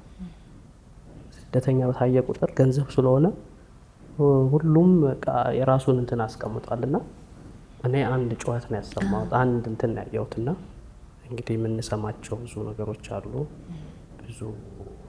ብዙ የደረሰባቸው ደግሞ እኔ ዛሬ ወጥቻለሁ፣ ነገ ደግሞ ወጥተው ይሄ ደርሶብኛል የሚሉ ብዙዎች አሉ ያላየናቸው። አይደለም እኛ ሩቁን ከጎናችን ከኛ ግቢ ጀርባ ራሱ ምን እንደሚካሄድ አናውቅም እኛ። እና እኔ ያየሁትን የጻፍኩትና እንግዲህ የመጽሐፉ ላይ ይገኛል። ያን እንግዲህ ሊቢያ ከባዱ ነገር አንተም እንዳነሳኸው ማዕከላዊ መንግስት የፈረሰበት የጎበዝ አለቆች የበዙበት ስለነበረ ወጥተህ ራሱ ልክ ሌላ ከተማ ላይ እንዳረጋችሁት ከሊቢያ በኋላ እንዳለው መንግስት አለ እዚህ ልጠጋ እንደ ያረጋኛል የምትልበት ራሱ አልነበረም። አሁን እንዳነሳኸው ራሱ ወጣቶቹ እየተደራጁ እየወሰዱ ብዙ አጋጥሟቸዋል። እሱ ላይ በጣም የደነገጥኩት በነገራችን ላይ ሱዳኖች ጋር እየሰራችሁ በጣም ሱዳኖችን በጣም ደግ ናቸው ትላለህና እነሱ ጋር ተጠቀ አላችሁበት ለካዘን ወጣችሁና ሱዳኖች ጋር ሄዳችሁ እና ሊቢያዎች ወደ እናንተ ሲመጡ እኔ በጣም የደነገጥኩት እውነት ለመናገር እንግዲህ የጀርባው ገጽ ላይ ከሱ የተቀነጨፈ እና ጄንሲያ ይባላል የነበረበት የሱዳኖች መንደር። ጋዳፊም ከመሞቱ በፊት የሰጣቸው መንደር ነው ለሱዳኖች እና በጣም ደጎች ናቸው። በጣም አበሻ ኢትዮጵያዊም ኤርትራዊም ሲያዩ በጣም በቃ ስብስብ ብሎ ነው የሚቀበሉትና ይቅርታ ገዳኒ እንዲረዱን መጀመሪያ ከነበራችሁበት ማጎሪያ ጣቢያ እንዴት ወደዛ ወጣችሁ? እሺ እንግዲህ ከነበርንበት ያንን ጓንታናሞ ተሰናብተን ስንወጣ ላሉት እያዘንን እየተጨነቅን እዛ ውስጥ ለቀሩት ለወንድሞቻችን እያዘንን እኛስ ተካፍሎልን እንወጣ ነው። የራሳችሁን ደላላ ልትፈልጉ ነው እንደ አዲስ ማለት ነው። ወደ ጣሊያን ወንድሞቻችንን ባስገደሉት አንሄድም ብለን በሌላ ደላላ ለመሄድ ወስነን ሪስክ ቢኖረውም ቢያንስ አይምሯችን ሰላማዊ ነው ብለን በሌላ ደላላ ነበር ለሙከራ የወጣነውና ተሰናብተን ያንን ግቢ ስንወጣ በማታ ነበረ እና ጥለውሽ ነው የሚሄዱት። መዝለል አለብሽ፣ ምክንያቱም እርስ በርስ ይቀማማሉ። እርስ በርስ ቦታቸውንም እንዳይታወቅባቸው ይፈልጋሉ። ምክንያቱም ሌሎች ሊቢያኖች ስደተኞችን ይዘርፏቸዋል እናም ከዛ ለማምለጥ በጣም በፍጥነት እየነዱ ነበር በፒክአፕ የወሰዱንና ዝለሉ ነው ያሉ ከመኪናው ላይ አላቀሰቀሱትም ራሱ መኪናው እና እንግዲህ ከዛ ላይ ዘለን የተጎዳውም ተጎድቷል፣ ያልተጎዳነውም አለን። ተደብቀን እስኪነጋ ድረስ እነዛ የተባለው የሱዳኖች መንደር ለመሄድ እንግዲህ ጥረት አድርገን ነበር። እንግዲህ እግዚአብሔር ደግሞ ሰው ይልክልሻል ይልካል። በሆነ ነገር ሊያስመርጥሽ ሲፈልግ የሆነ ነገር ይልክልሻልና እኔ ፊልም ነው የሚመስለኝ እያንዳንዱ የጉዞ እንትኔ የሆነ ነገር ያዘጋጃል። በዚህ አምልጦ ይልሻል፣ በዛ አምልጦ ይልሻልና አንዳንዴ ለታምር የተረፍኩኝ ይመስለኛል። እና ሱዳናዊ ያገኘንና ጠየቅነው፣ ረዳን፣ እዛ መንደር ወሰደን። መንደር ውስጥም ከገባን በኋላ አበሺ ይሉናል እኛ ኤርትራኖችንም ኢትዮጵያኖችንም ማለት ነው። 5 ስለነበርን ከዛ ኑ ውሰዷቸው ብለን በሌሎች አበሾች ጋር ወሰዱንና እዛ ውስጥ እንግዲህ አብረን ከነበርናቸው ልጆች ጋር ተገጣጥሜ ያውቃለሁ። እዛ መጋዘን ውስጥ ከነበርን እነሱ ከኛ ቀድሞ ከወጡ ልጆች ጋር ተገናኝተናል እና እነዛ ልጆችም ስልኬን ሰጥቻቸው ነበረ እንዲያስደውሉልኝ፣ ግን እነሱም ለራሳቸው ችግር ላይ ነበሩ። ተሰባብረው ነው ያገኛቸው። ስልኬንም ሸጠው ምግብ ነው የበሉበት እና ከነሱ ጋር የመገናኘት አጋጣሚ ነበር እና ሱዳኖች በብዙ ረድተውናል። ከዛ ቦታ እንድንወጣ ከዛ ጭንቀት እንድንወጣ ብዙ ረድተውናል። ከደላላም ደላላ አለው። ያው እንዳልኩሽ ብዙዎቹ ጨካኝ ቢሆኑም ደግሞ ሌላዎች ደላሎች ደግሞ የሚንከባከቡሽም አሉ። ምግብ የሚሰጡሽም አሉ ለካስ እያነጻጸርን እንደዚህ አይነትም ሰው አለ እንዴ እያለን እንግዲህ ያችን ወቅት አልፈናል። ተፈሪን እናንሳው። ይሄን መጽሐፍ አንብቦ ተፈሪን አለማንሳት አይቻልም። እንዳልከው በጣም ጨካኞች እንዳሉ ደጎች አሉ። ያው ምንም እሱ ያው ለደላሎች የሚሰራ እንጂ ዋና ደላላ ባይሆንም ደግነቱ ርህራሄው በጣም ነው የሚገርመው። እንዴት ተዋወቃችሁ? እዛ ውስጥ የነበራችሁ ግንኙነት እንዴት ነበረ? እንግዲህ ከተፈሪ ጋር የተዋወቅነው እዛው ልክ ከሳራን ጨርሰን የመጀመሪያ የገባንበት ግቢ ነውና አበሻ ነው አይደለም፣ ትንሽ ጠቆርም ሱዳናዊም ይመስላል አበሻም ይመስላል እና ነው አይደለም እያለን ከነበርን ልጆች ጋር እናወራ ነበርና ከዛን በትግረኛም በአማርኛም በአረብኛም ሲያንበለብለው በቃ ከዛን አበሻ እንደሆነ አወቅንና አንዳንዴ ችግርሽን ተናግረሽ የሚሰማሽ ሰው ስታገኝ እንዲሁ አወቅ በቃ ችግራችን ተረዳን። ምክንያቱም እሱም ያለፈበት ችግር ስለነበረ እሱም ተፈትኗል። እዛ ቦታ ላይ ያደረሰው ወይም እዛ ቦታ ላይ ያቆመው ችግር ነው እና ችግርን የሚያቅሰው ይረዳል እና በብዙ ተረዳን። እሱ የነበርንበትን ውጣ ውረድ ችግሮች ተረዳን እና ብዙ ሊያስመልጠን ሞክሯል። ደግ ልብ ነው ያለው። በጣም ደግ ልብ ነው ያለው። የእነሱን ጭካኔ ተቋቁሞ ለእናንተ መወገን ራሱም ስደተኛ ነው እና ተቋቁሞ እኛን ለማስመለጥ የነበረው ትግል ብዙ ነበርና ብዙ ተቸግሯል፣ ብዙ ተጨንቋል። ለኛ ከራሱም በላይ እኛን ለማስመለጥ እና ተፈሪን እንግዲህ እስካሁን ባላገኘውም ምናልባት በዚህ አጋጣሚ ላይ ይችላልና ጊዜውን ጠብቆ ከ11 ዓመት በኋላ እና ብዙ ተስፋ ይሰጠኝ ነበር። ትወጣለህ ይለኛል። አንተማ ትወጣለህ ይለኛል። እንዴት የሚሆን አላውቀውም። አያውቀውም እኮ ግን ልብሽ ንጹህ ሲሆን በቃ የምትመኙ ነገር አለ አይደል? እና በቃ ትወጣለህ ይለኛል። እንደግ ልብ ያለው ሰው ነው እና ከዛ ብዙ ጥረት በኋላ እንግዲህ እኔም ወጥቻለሁ። ግን እሱ የማይረሳ ሰው እስካሁንም እዛ ነው። መረጃው የለህም? መረጃው የለህም። እንግዲህ ያው ኢቲቪ ይከታተላል ብለሃል። እንግዲህ ኢቲቪ ላይ ስለሚችል ተፈሪ በጣም እግዚአብሔር እንግዲህ ባለበት ይባርክ። ካልወጣም ደግሞ እግዚአብሔር ያወጣዋል። እዛ እንግዲህ ብዙ እነ ዞላ፣ አማረ፣ ናቲ እያልኩ በጣም ብዙ የጨርቆስ ልጆች ደጋግመን እናነሳቸዋለን እና እዛ ውስጥ በነበረው ሂደት ናቲ ሁሉም ወጡና ናቲ እናንተ በጣም የገንዘብ ችግር አጋጥሟችሁ ነበረ። ምንድነው ጓደኛ ጋር የተፈጠረው ነገር? ብር ጥላ ነው ኢትዮጵያ ውስጥ የሄድከው፣ ግን ያ ሁሉ ዋጋ ያስከፈለ እዛ ውስጥ ቶሎ ላለመሄድህም የብር እጅ ላይ ያለ መግባት ነበረ። እስኪ ስለዛ የሆነ ቦታ ላይ ያው ይቅር ብየዋለሁ ብለሃል። በእርግጥ እናንሳው ትንሽ ጓደኝነት እንግዲህ ጓደኝነት ብዙ መስዋዕትነት እስከ መከፋፈል የሚደርስ ነው። እንግዲህ እኔ በወቅቱ የደረሰበትን ነገር አላውቅም። እሱ እኔ ግን አሁንም መረጃው የለህም? አለኝ አለኝ። በወቅቱ ግን የደረሰበትን አላውቅም። እኔ የደረሰብኝን ነው የማውቀው። የእኔ ችግር ነው የሚበልጥብኝ የነበረው። ለምን እኔ በጣም ብዙ ችግሮች ውስጥ ስለነበርኩኝ ማለት ነው። ምናልባትም ከኔ በጣም ችግር ውስጥ ሊሆን ይችላል እሱ የነበረበት ወቅት።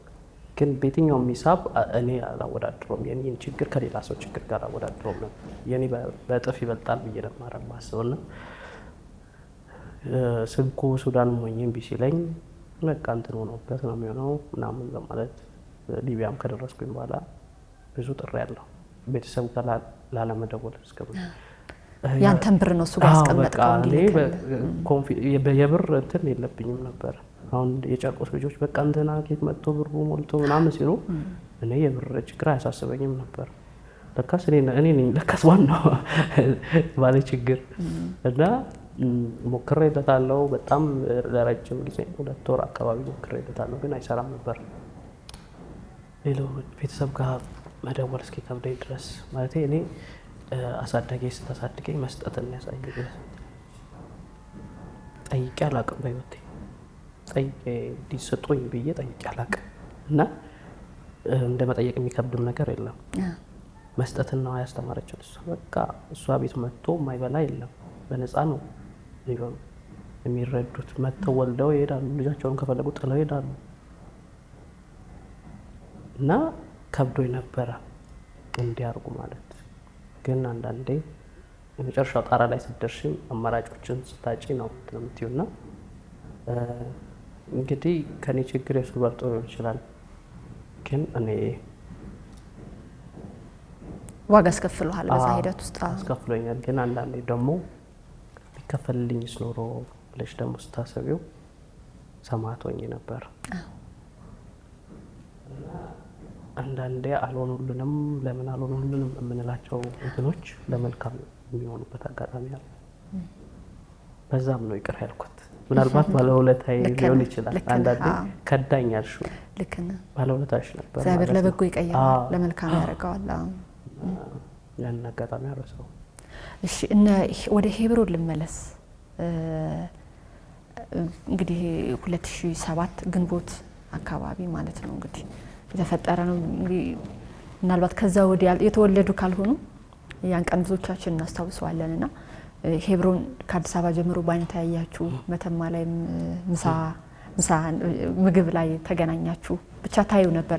ያው የጨርቆስ ልጆች ሁለት ግሩፕ ነው ያላቸው እንደተረዳሁት አይደል? አንተ ጋር የነበሩ አሉ፣ ደግሞ እነ ሄብሮን ጋር ደግሞ የነበሩ አሉ። ድጋሚ ግን ሊቢያ ተገናኝታችሁ ነበር አይደል?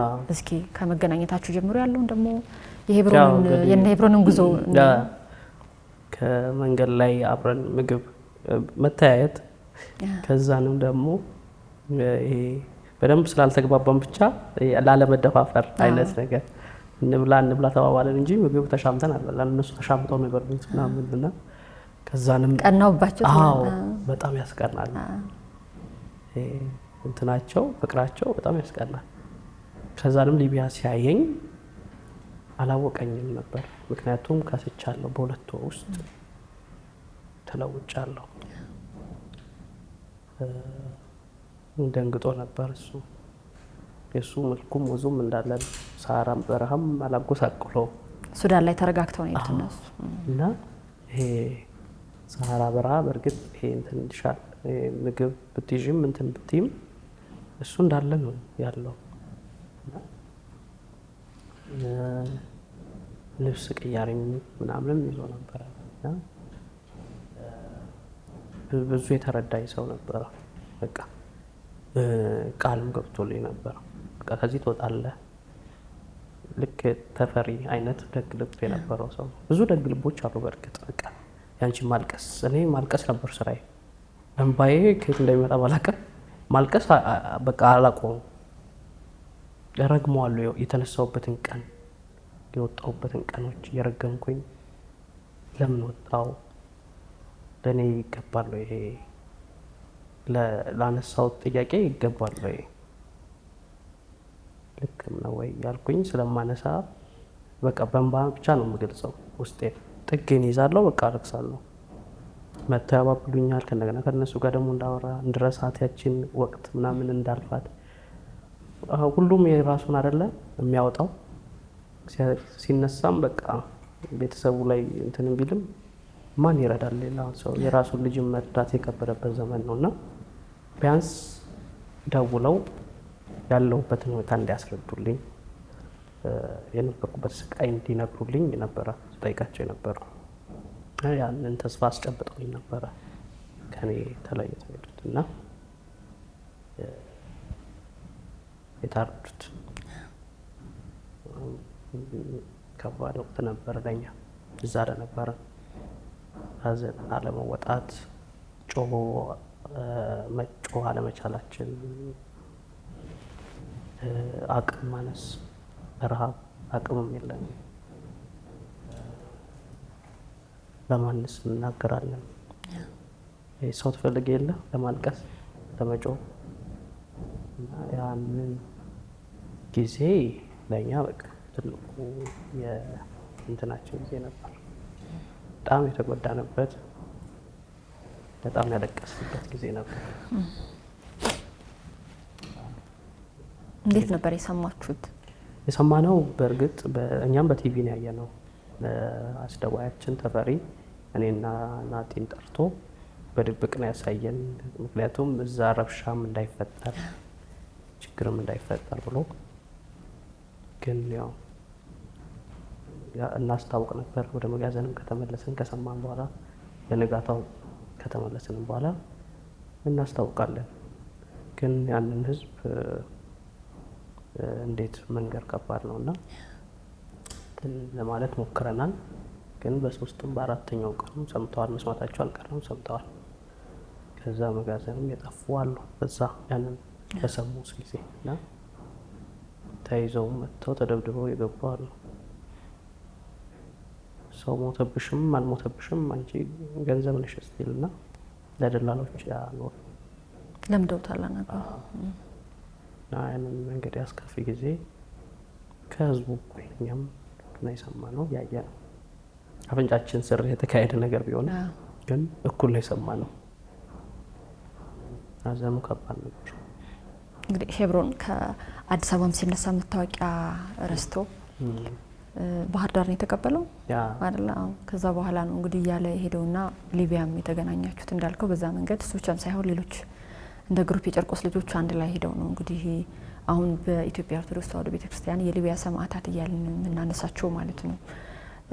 ስታዩት እንግዲህ እዚህ ሆኖ ማየት እና እዛ ሆኖ ማየት የተለያየ ነው ብዬ አስባለሁ። ለምሳሌ እኛ እዚህ ሆነን አይኤስ የኢትዮጵያ ክርስቲያኖችን ገደለ ተብሎ አንገታቸው እየተቀላ ከባህር ደማቸው ሲቀላቀል እንዲህ ነው የምናየው እና በጣም ከባድ ነው። ያው አሁን ማስታወስ ከባድ ነው። ለእናንተ ደግሞ እነሱን ላወቀ ላየ አብሮ ክፉ ደጉን ያን በረሃ ላሳለፈ ሰው አንገታቸው እንደዛ የሆነ ብቻ ያን ምስል ስታይ በቴሌቪዥን የነበራችሁ ነገር እንዴት ነበረ ብዬ ነው። ምክንያቱም እኛ እዚህ ብናይ የሆነ ቦታ የተሻለ ቦታ ተቀምጠን ነው፣ የእናንተ ደግሞ ነገ እንደዛ ሊሆን ይችላል አታውቁትም። እና እነዛ ስሜቶች እነዛ ደቂቃዎች እንዴት ነበሩ? ያው እንዳልኩሽ ከባድ ነበረ። ሀዘኑ አለማልቀስ እንዳልኩሽ ነው። መሬቱን ቧጠጠን፣ ግድግዳውንም ሄደን ቧጠጠን፣ አለቀስን። አንደኛ የእኛ መጣፈንታ እንደሆነ ነው የምናውቀው። በቃ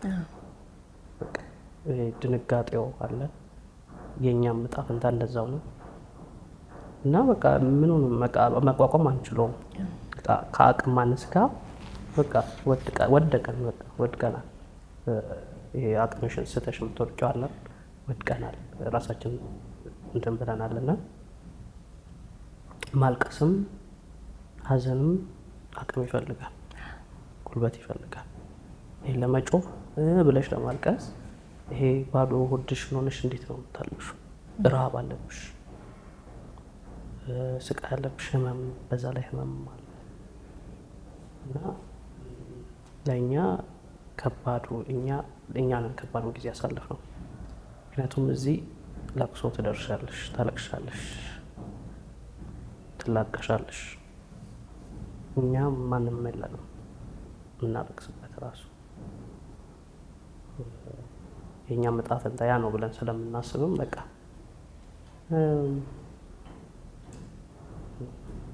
ከባድ ጊዜ መግለጽ ይከብዳል፣ በጣም ይከብዳል።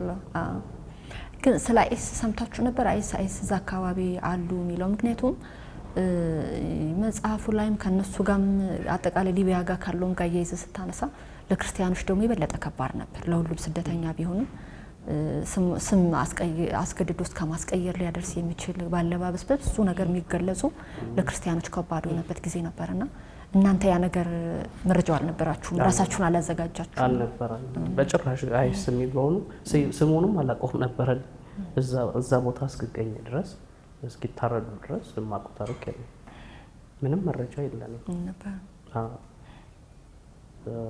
መረጃው ቢኖር ያው እዛም አልተወራም፣ አታመጭም። በእርግጥ ግን አልተወራም፣ ግን አልተማረም። ምንም ነገር የለም፣ መረጃው የለም።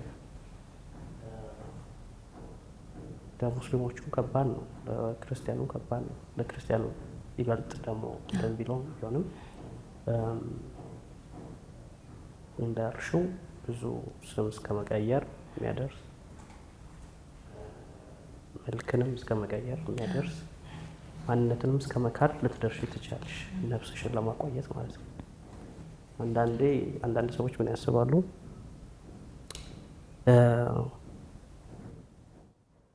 ሰማዕትነት የማይገኝ ውድ ነገር ነው አይደል? ደግሞ ቆይቶም ደግሞ ያንን ጊዜ አስታውሶ ለታሪክ ደግሞ ማስቀረትም ደግሞ ትልቅነት ነው። ምናልባት ያንን ጊዜ ያለፉት ማንነታቸውን ክደው ቢሆንም ነገ ግን ታሪክ ያቆያሉና ልናመሰግናቸው ወይም ልናከብራቸው የሚገቡ ሰዎች አሉ እና እንግዲህ ምድሪቱ እንደዛ መመሰቃቀሏን አናቀም እኛ ስንወጣም ስንገባም እና እንግዲህ አጋጣሚው ነው፣ ወቅቱ ነው፣ ጊዜው ነው፣ የወረደብን ጊዜ ነው። እንግዲህ ያንን ማት አልፈነዋል፣ ታልፏል። ለአንዳንዶቻችን አልፈነዋል፣ ለአንዳንዶቻችን ሰማዕት ሆነናል እና ከባድ ነው። እነሱ እንግዲህ የጨርቆስ ልጆች ከዚህም ሲሄዱ በእንግዲህ እስከ ሰማዕትነቱ ጊዜ ድረስ ማለት ነው አልፎ አልፎ ስትጠቅሳቸው አንዳንዴ ይዘምራሉ፣ አንዳንዴ ይዘፍናሉ። የሆነ ነገር ሲያጋጥማቸው ኧረ በቂርቆስ ኧረ በሕፃኑ እያሉ ነበርና ምናልባት አንድነታቸው፣ ህብረታቸው፣ ጥንካሬያቸው እንዳለ ሆኖ ከሃይማኖታቸው ጋር ተያይዞ የምታየው ነገር ነበረ ብዬ ነው። እዛ ላይም ቪዲዮውን ስናይ አይታይባቸውም አይደለ? ሁሉን ነገር የመቀበል እንደ በግ ይታረዳለን የሚለውን የመሰከሩ ወጣቶች ናቸውና ያን እንደው ያየኸው ነገር ካለ እምነታቸው ያስቀናሻል። ይሄ አንዳንዴ ሲምሉ ራሱ ሕፃኑም ሲሉ ሕፃኑ ምን እንደሆነ አላውቅም ነበር። እንደውም እንደ አንድ እንትን ሕፃኑ ምን ማለት ፈልገው ነው ለነበረ ራሱ ማለት ነው። እና በጣም ሲማማሉ ምናምን ከማሉ ማሉ ነው በቃ ሕፃኑ ካሉ አሉ እና ጥንካሬያቸው የእምነት ጥንካሬያቸው ያስቀና ነበር።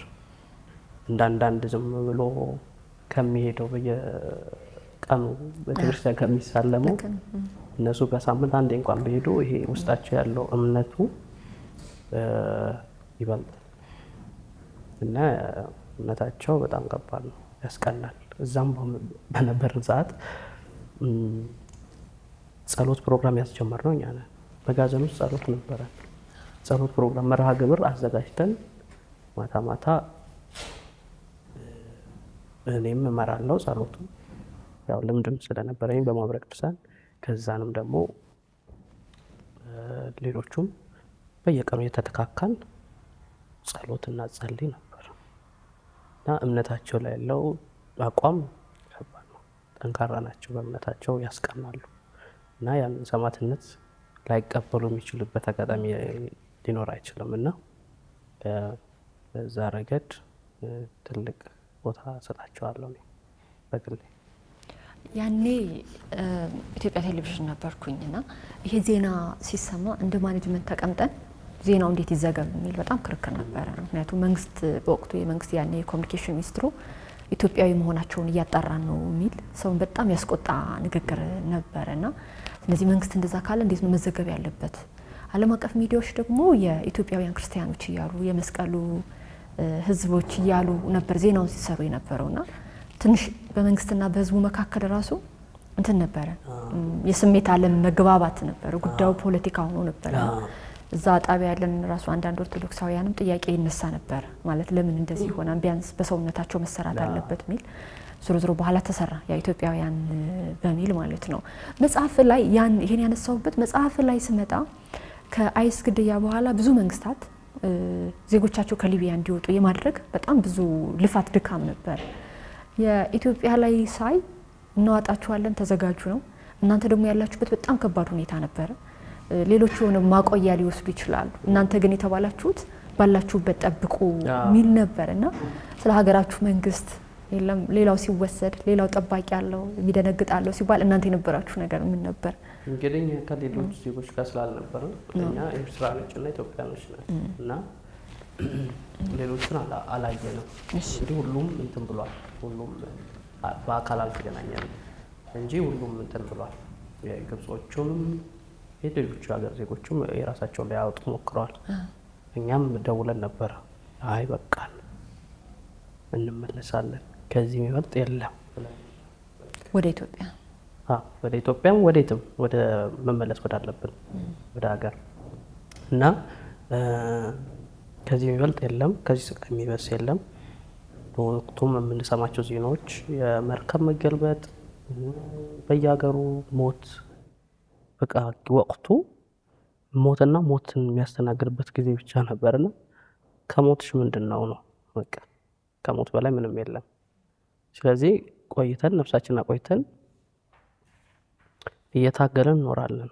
ከጥያቄዎቻችንም ጋር ያው የወጣሽበት ሪዝን ጋር እየታገልሽ ብትኖሪ የተሻለ ነው ከሞት የሞትን እንትን ከመቀበል ብለን እኔም ተመዝግቤ ነበር በወቅቱ ለመመለስ እና ጠብቁ ተብለን ነበረ። ምክንያቱም በጣም ብዙ ሰው ደውሎ ነበረ በወቅቱ እና ማቆያ እስከ ማጣት ድረስ ደርሰው ነበረ የተለያዩ ዜጎችን በመረከብ መሰለኝና የጠበቅኩኝ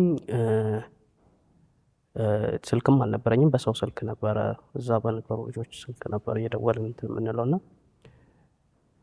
ከዛንም ደግሞ እዚህ ጫፍ ደርሰን ደግሞ ያጓጓሻል። በቃ ደረስክ እኮ ትይዋለሽ ለራስሽ ማለት ነው። ለራሴ የምለው ደርሰሃል እኮ በቃ ምን ቀረ? ይሄ ሁሉ መከራ አልፈህ መጥተህ እዚህ ጫፍ ላይ ስትደርስ ወደኋላ ትላለህ የሚልሽ የውስጥሽ ጥያቄዎች አሉ። ያው ትግል ነው ውስጥሽ ላይ በቃ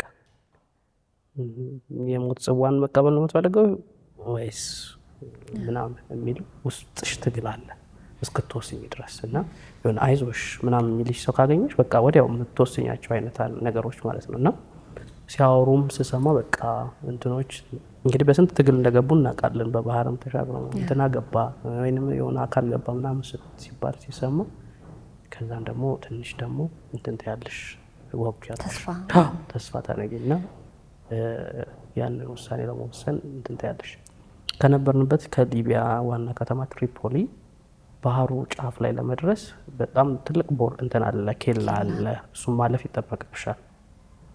እሱን አለፍሽ ማለት ወደ ኋላም አትመለሽም። ወደፊትና ወደፊት ነው የምትሄጂው። ወደ ኋላ ተመለሽ ማለት እስር ቤት ነሽ። እስር ቤቱ ደግሞ ይከፋል፣ በጣም ይከፋል። በዛ ጣብቂኝ ውስጥ ሆኜ እንግዲህ ራሴን ወደፊት ሂድ የሚለው ውሳኔ እስከወስንበት ድረስ ማለት ነው እና ወስኜም ያችን ቦርደር አልፌ በባህር ዳር ላይ ለመጠበቅ ተገድጃለሁ። እኔ አንድ ዶክመንታሪ ለመስራት ወደ ሆሳዕና ሄድኩኝ እዚሁ ህገወጥ ስደት ላይና በአንደኛው አሁን የምናነሳው መስመር የሊቢያ መስመር ነው።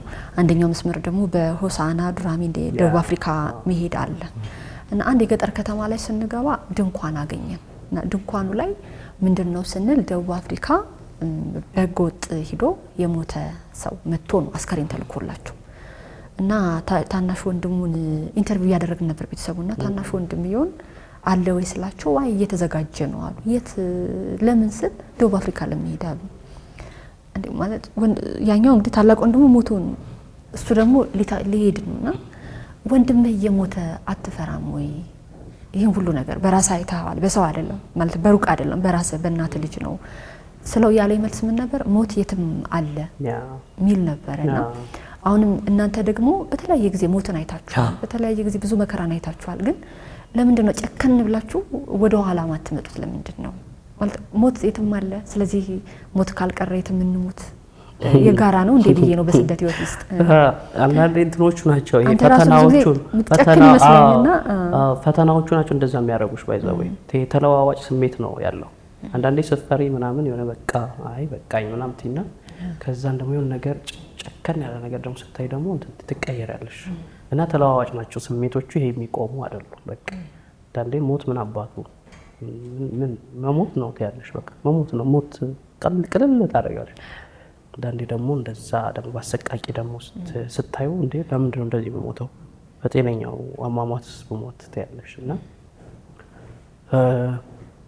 ስቃዮቹ ናቸው ተለዋዋጭ ስሜት እንዲኖረው የሚያደርገው እንጂ ሞትን ለሁሉም አይቀርም። እውነት ነው። ለማን ይቀራል ሞት?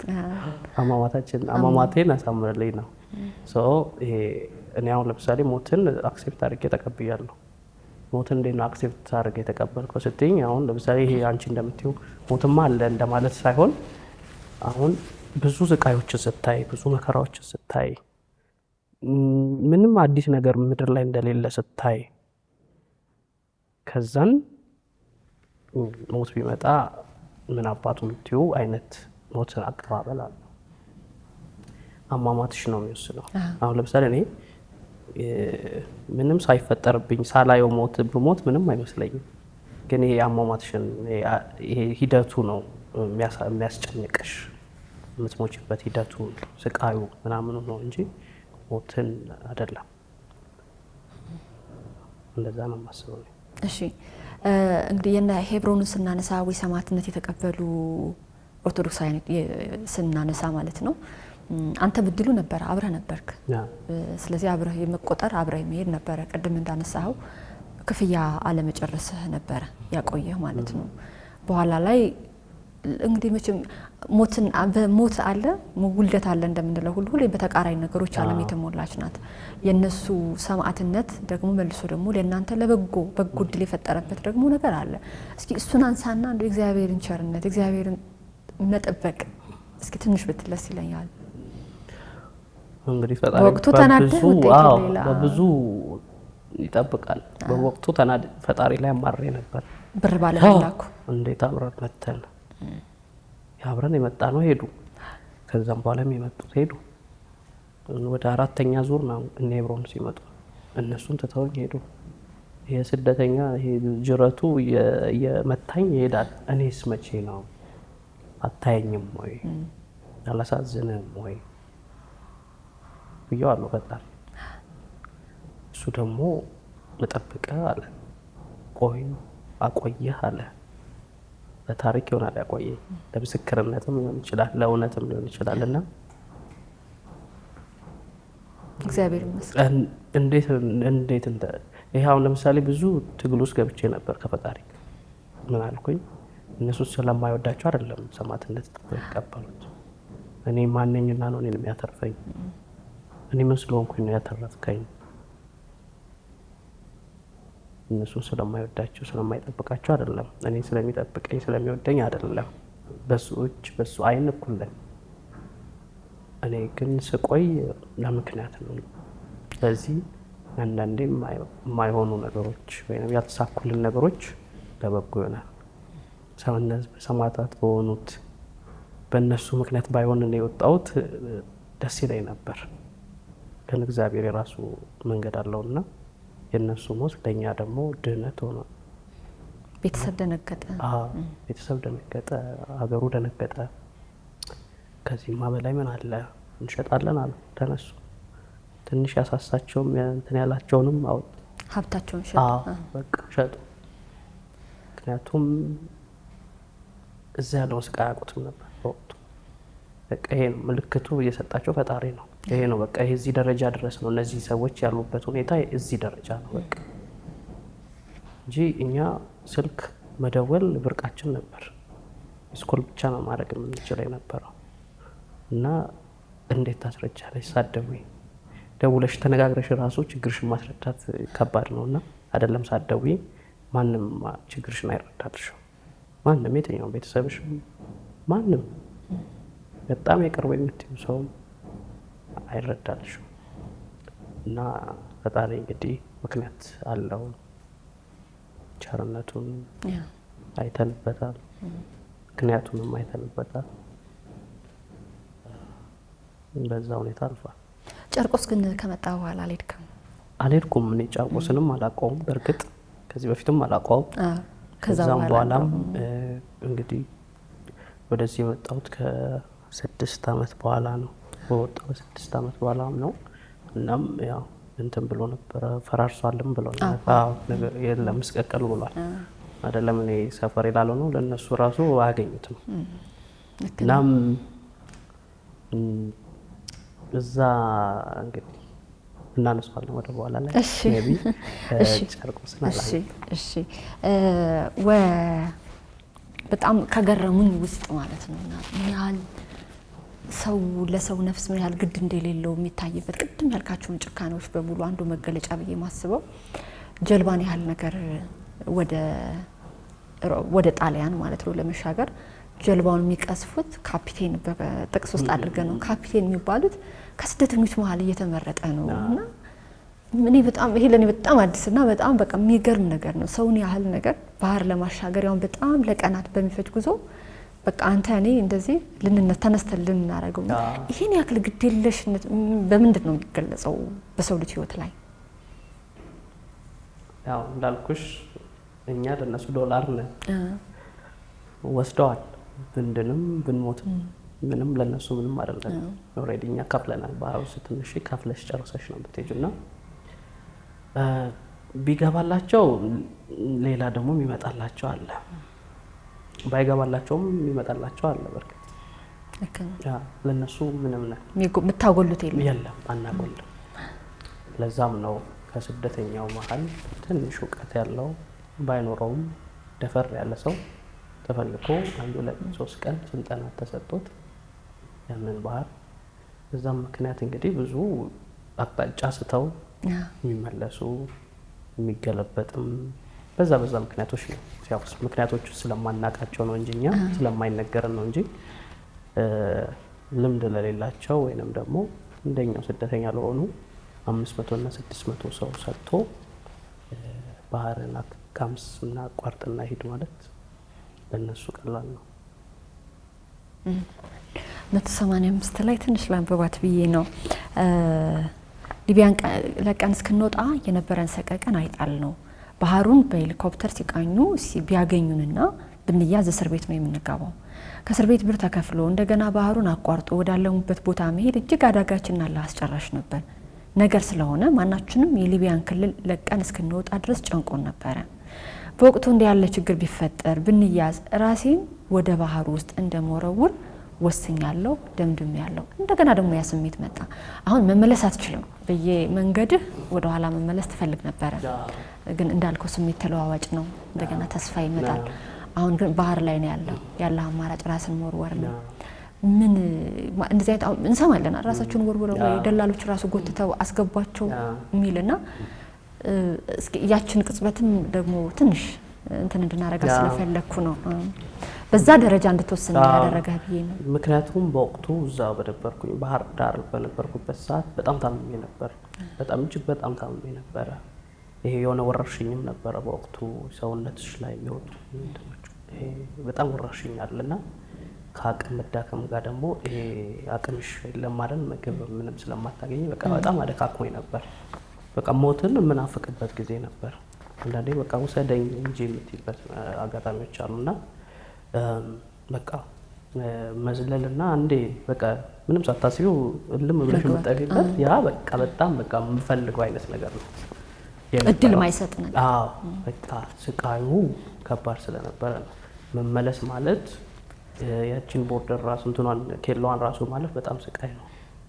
ከእስር ቤትስ ደግሞ ከፍለሽ ተገዝተሽ ማለት ነው። አንድ ሰው መጥቶ ይገዛሻል፣ ከዛን አትርፎ ነው የሚሸጥሽ። ያ ገንዘብ እስከት ይመጣል። ገንዘቡም ችግር ነው፣ አቅምም የለም፣ ሞራልም የለም፣ ብዙ ነገሮች የሉም። በቃ ይሄ አካል በድንሽ ነው ያለው። ሰው በድን ደግሞ ምንም ቢሞትም ባይሞትም ያው ነው እና ያን ያህል ወስኜ ነበር። በእርግጥም አደረገው ነበር። ግን እግዚአብሔር ይመስገን ቀጥ ብሎ ሄደ ጀልባው። ሄደ። እንደውም ሲቆም ከሆነ ከተወሰነ ሰዓት በኋላ ተበላሽቶ ሲቆምም በጣም ፈርተን ነበር። ቢያንስ እንትኖቹ ጋር እንኳን ሳንደርስ ሴፍ ጋርዶቹ ጋር እንኳን አልደረስንም እና ብዙ ይቀረን ነበር። ያኔ ራሱ በቃ ተያዝን አልተያዝን እንዘምራለን፣ እንጸልያለን። ውጥረቱ ከባድ ነበርና እንግዲህ ያችን ወቅት አልፈን እዚህ ደርሰናል። ገራሚ ነው ራሱ። ምንድነው የባህር ተቆጣጣሪ የለም እንደሚያስብል ነው በእውነት። ማለት ጀልባው ሲበላሽ ራሱ ሌላ ደግሞ እየተላከ እየተቀያየራችሁ ወይ እየተሰራ እንዲህ አይነት ግዛት ነው የተያዘው ስደቱ። ማለት ህገወጥ ደላሎች እንደዚህ አይነት ግዛት ነው የያዙት። በጣም ብዙ ነገሮችን እየዘለልኩ ነው የሚሄደው እዚሁ እንዳንጨርሳቸው እያልኩኝ ማለት ነው። ጣሊያን ገባችሁ እንዳይገባ የለም፣ ድንበር ላይ ደረሳችሁ። ድንበር ገናችሁ መግባቱን ላቆይ። ድንበር ላይ የነበረው አቀባበል የሌላ ሀገር ዜጋ ስደተኛ አይመስልም ነበረ እያልከ የገለጽከው አለ። ርህራሄያቸው እስኪ ስለ ጣሊያኖች ወይም ደግሞ ስለ ሰብአዊ መብት ላይ ስለ እነሱ እናንሳ። አዎ እንግዲህ እንደደረስን ያው ብዙ በቃ እኛ ላይ ነው ፎከስ ያደረጉት። በቃ በህይወት መቆየታችን፣ ሰውነታችን ላይ፣ አይምሯችን ላይ ነው ፎከስ ያደረጉት የነበረውና የመጀመሪያው እርዳታ ነበር እንግዲህ ኦልሞስት ከ6 ወር በኋላ ስቃይ በኋላ የጉዞዬ በኋላ የመጀመሪያውን እርዳታ ያገኘሁበት ቦታ ነበር እና 6 ወር ነው የፈጀው ከኢትዮጵያ እዛ? ወደ 6 ወር አካባቢ እና የመጀመሪያ በቃ ሰው ያየንበት በቃ ወይ ደግሞ ሰው አየን ደግሞ ሰው አገኘን። የሚያየን ሰው አለ፣ የሚመለከተን ሰው ደግሞ አገኘን። ተሻሙ፣ ለማዳን ተሻሙ። ሊቢያ ላይ የነበረውን ሲኦል ደግሞ እዚህ ደግሞ እንደ ገነት እና በቃ ልዩነቱን ስታይ የሰው ልጆችን እንትን በቃ ታያለሽ፣ በቃ ልዩነቱን ታያለሽ። ለማከም ጥረት አደረጉ። ደግሞም ጋዜጠኞችም ነበሩ። በዚህ ህገወጥ መንገድ ሰው እንዳይጓዝ እንዳይንከራተት ጥያቄዎችን ጠይቁን ነበረ። ደላሎችን የት ነው የምታገኟቸው? ደላሎች የት ናቸው? እነማን ናቸው ይሉን ነበር። እናንተ ራሱ ያኔ ደላሎች በስም እንጂ በአይን ያላየናቸው ብዙ ደላሎች አሉ እና እንግዲህ የምናውቃቸውን ተናግረናል፣ የማናውቃቸውንም እንትን ብለናል። ብቻ ያው በቃ ይሄ ለሰው መድረስ ለሰው የመጀመሪያውን የሰው ልጅ ማግኘት ያለበትን ምግብም ልብስም ምንም እርዳታ አድርገውልን በህይወት መትረፋችንንም ያረጋገጥንበት በቃ እስትንፋሳችን መቆየቷ ያረጋገጥንበት ቦታ ናት። በቃ የሆነ ነፍስም ምዘሪበት አላረ በቃ የሆነ ምልስ ሲልልሽ በቃ አሁን ደግሞ በህይወት ቆምኩኝ የምትይበት አጋጣሚ ነበር። ስደርሽ እዛ ላይ እኮ የነበረው አቀባበል ሆቴል ማረፊያ የሄዳችሁበት መንገድ ምናምን እንትን ስደቱን ያስረሳና ራሱ እዛ ላይ ስትደርስ መጽሐፉ ላይ ሌላ የሆነ የባለስልጣናት አቀባበል ሪዞርት ነው፣ የራስሽ ሩም ነው፣ ሻወሩ ምግቡ ሄደሽ የምታነሹ ነው። እናም በቃ እንደ የሰው ልጅ ደግሞ ሰው ደግሞ ሰው አይደለም እንዲህም አለ እኮ ደግሞ ያለሽ እና ልዩነቱን እንትን ስትይ በቃ ያንን ነው የምታስቢው። ስማም ታመሰግኛለሽ በቃ ፈጣሪ ከዛም አሳልፎሻል፣ ከዛም ስቃይ ወጥተሻል፣ ከዛም እንትን ወጥተሻልና በቃ ታመሰግኛለሽ። በቃ በጣም የገረመኝ ግን ዳኒ በባቡር ወደ ሮም ስትሄዱ አጭበርብራችሁ ገባችሁ?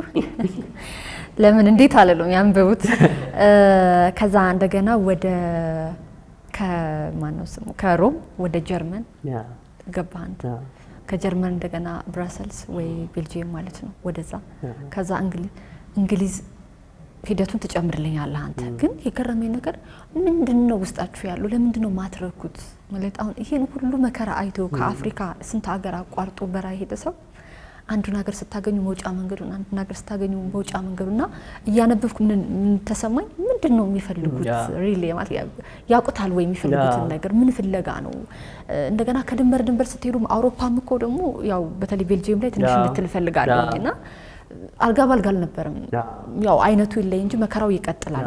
ዞሮ ማረፊያ የለውምና የሆነ ቦታ ላይ ተመስገን ቢያንስ የተወሰነ ጊዜ እስኪ ልኑር ልረጋጋ መስመር ላሲዝ አትሉም? ለምንድን ነው እንደዛ ነው የተሰማኝ? እንግዲህ ለኔ እሺ እንግዲህ ጣሊያን ከገባው በኋላ የምታየው ነገር ጣሊያን ከተማ ላይ አሁን በእርግጥ እርዳታ ይሰጥሻል ያንን እንትኖችን ካገኘንም በኋላ ደግሞ ወደ ኑሮሽ ትመለሻለሽ እኮ የራስሽ ኑሮ አለ አይደል? ኑሮ የሚለውን ስትጀምሪ ብዙ ቻሌንጆች አሉት። እዛ ሆምለስ ታያለሽ ጣሊያን ላይ ሆምለስ አበሻውም ምኑም ስደተኛውም በጣም ብዙ ስለገባ ከመንግስት ቁጥጥር ውጪ የሆነበት አጋጣሚ ነበርና እዛ መቆየት ላንቺ ይሄ ጊዜ መግዣ ካልሆነ በስተቀር ህይወትሽን የምታቀኝበት የምታስተካክይበት ቦታ አልነበረም። ለዛም ነው ወደ ጀርመን የሄድኩትና ጀርመን ለመቆየት እዛው ለመረጋጋት ሞክሬያለሁ። ግን በርቀት ደግሞ ማጣት ይሄ ኑሮሽን ለማስተካከል በምትጥሪበት ሰዓት መኖሪያ ፍቃድ ደግሞ ያስፈልጋል። ለዛም ነው ከጀርመን ለመውጣት ግዳጅ ውስጥ የገባሁት ማለት ነው። ከዛም ወደ እንግሊዝ ሳስብ ግዴታ ቤልጂየምንም እንትንም ማቋረጥ ግድ ይላልና ያው በዛ ማለፍ አለብሽ። ያው ሁሉም የራሱ ምክንያት አላቸው። አንድ ቦታ ያለ መርጋት አብዛኛው የወረቀት የመኖሪያ ጉዳይ ነው። እሱ ከሌለሽ ምንም ማድረጋችን መማራችን መስራታችን የፈለግሻቸውን እቅዶችሽን ማሳካት የማትችልባቸው እንትኖች አሉ። በዛም ይመስለኛል አብዛኛው የኔ ግን ይሄ አሁን ጀርመን ላይ 3 ዓመት ቁጭ ብያለሁ። 3 ዓመት ወረቀት በማጣት ስራዬንም በማጣት እስከ መድረስ ጥያቄዎችሽን ለመመለስ ብዙ አዳጋች የሆኑ አጋጣሚዎች አሉና እንግዲህ ሁሉም የራሱ ምክንያት አለው። አንድ ቦታ ያለ መቀመጥ ይሄ ራስ ነው እዚህ ደርሻለሁና ደግሞ የምፈልገውን ነገር ያን መከራ አሳልፌያለሁና ደግሞ እዚህ ያለውን ኦፖርቹኒቲዎች ደግሞ ሳትጠቀሚ ማለት ነው ከባድ ነው። ጥሩ ቦታ ላይ ነሽ፣ ከዛስ ቦታውን መጠቀም መቻል አለብሽ። ለዛም ይመስለኛል። እሺ ቤልጂየሞች በጣም ገርመውኛል። በጣም እንግዲህ አውሮፓ ሲባል ወይ ምዕራባውያን ሲባል የምናስባቸው ነገሮች አሉ። በእርግጥ ለሰው ልጅ ያላቸው ፍቅር ርህራሄ እንደዚህ ይባላል። ግን ጭካኔውን ደግሞ በዛ ልክ ስለምታየው ይሄ ማመዛዘን ብዙ ይቸግረናል። ቤልጂየሞችን የገለጽክበት መንገድ፣ ሰዎች ለእናንተ ያላቸው ቦታ፣ ወጣቶችም ትልቆችም እኔ እንደውም ቤልጂየም የሆነ ሰዓት ላይ በቃ የሆነ የፍቅር ግንኙነት ጀምሮ ላገባ ነው አይነት ነገር የሚያስብል ነው የነበራችሁ ነገርና እስኪ ቤልጂየማውያኑ ለስደተኞች ያላቸውን ነገር እናንሳ። በጣም ፍቅር አላቸው። አያውቁንም፣ ግን ቤታቸውን ይለቁልናል። ወጥተው ቤታቸውን ለቀው ዘመዶቻቸው ጋር ሊያድሩ ይችላሉ። ለስደተኛው ለቀው እኔ ምን አይነት ፍቅር እንደሆነ አላውቀውም። እኔም ራሱ በጣም ፍቅር አላቸው። በጣም የመርዳት የማገዝ ከመንግስት ጋር አንገት ለአንገት ተናንቀው ሰላማዊ ሰልፍ እስከ መውጣት መንግስት ለእኛ መብት ይሟገታሉ። መንግስት ስደተኛን ያሳዳል፣ እነሱ ደግሞ መንግስትን ያሳዳሉ። እና ተናንቀው ነው እኛን እንትን የሚሉትና በቃ ያሰብነው ሊሳካልን አሁን እንግሊዝ መሄድ የሚፈልገውንም እንግሊዝ የሚሄድበትን መንገዶች በማመቻቸት እዛው ቆይቶ ደግሞ የራሱን ህይወት ማደራጀት የሚፈልግም ደግሞ እዛው እንዲቆይ የሚያደርጉ ህዝቦች ናቸውና እኔ ጀርመንም ኖሬያለሁ፣ ጣሊያንም ኖሬያለሁ። እንደ ቤልጂየም ደግሞ ይለያል። የነሱ ደግሞ ይለያል። መተው ፓርክ ላይ መተው ቤታቸው ወስደው ልብሳችንን አጥበው ምግብ ሰርተው አብልተው አሳድረው መክረምም ከፈለግን አክርመው ቀደሞ ይሸኙናል፣ ቋጥረውልን ይሸኙናል። እና መንገድሽን እንዲቀና መንገድሽን ይሳካ በጣም እንትን አላቸውና እኔ ምን አይነት ህዝቦች ናቸው እየጠይቃቸዋለሁ። እንዴት ነው ይሄ ባህል የመጣው? እንዴት ነው ከቤተሰቦቻችን የወረስነው ነው። ይናፍቃቸው ሰው መርዳት በቃ ይናፍቃቸዋል። እንዲህ በቃ በፍቅር ነው የሚያደርጉት። ይሄ አንዳንዴ እንትን የምታደርጊው አለ አይደለ?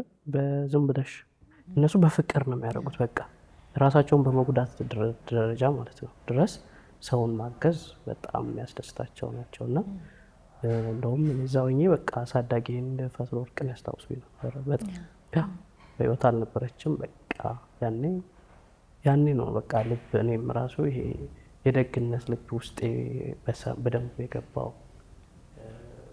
በቃ ሰዎችን ማገዝ፣ ሰዎችን መርዳት ይሄ ተፈጥሯዊ እንደሆነ ይሄ ስግብግብነቱ የመጣው ከጊዜ በኋላ እንደሆነ እንጂ በቀደሙት ጊዜያቶች በጣም ሰው እንደሚረዳዳ ሰው እንደሚተጋገዝ እንግዲህ አሁን ጊዜው ሲለወጥ የተለወጡ ነገሮች አሉ እንጂ የደግ ልቦች ብዙ ቦታ እንዳሉ እናም እኔም በወቅቱ እዛ በነበርኩበት ሰዓት ነው በቃ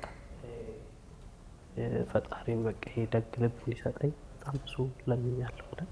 የደግነት ልብ ባለቤት አድርጎኛል ብዬ አስባለሁ እና በጣም መልካም ሰዎች ናቸው።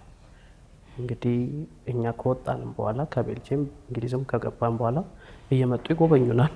ምን ላይ ደረሳችሁ፣ ምን እናግዛችሁ ብለው ያኔም ያሳስባቸዋል። ከወጣንም በኋላ ያሳስባቸዋል። የደረስንበትን ቦታ ራሱ ከደረስንም በኋላ ያሳስባቸዋል እና ይሄ የሚቋረጥ አይደለም። እኔ የኔ ፋሚሊ ነው የምንላቸውና ፋሚሊዎቻችን ብለን ነው የምንጠራቸውና ይሄ አንዳንድ ሰው የምትወጂውን ሰው ማትረሺውን ኖት የምታስቀምጪው ፍሪጅ ላይ ነው የሚያስቀምጡት እነሱ። ፍሪጃቸው ላይ እንዳይረሱት የሚፈልጉትን ነገር የኛን ፎቶ ፍሪጃቸው ላይ አለ እስካሁን ድረስ እና ይገርሙኛል። በቃ የኛ ስኬት የሚያስደስታቸው ሰዎች ሆነው አግኝቻቸዋለሁ።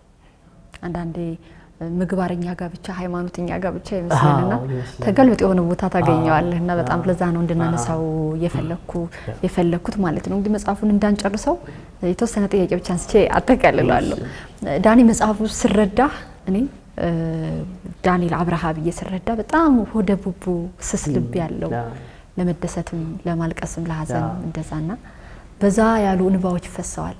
ብዙ ለቅሶች ነበሩ ያየሁት መጽሐፉ ላይ ማለት ነው። በርግጥ ምን ሰማው ምን ናየው እንኳን አንተ ኑረህበት ለሚሰማው ራሱ ብዙ የሚያስለቅሱ ናቸው።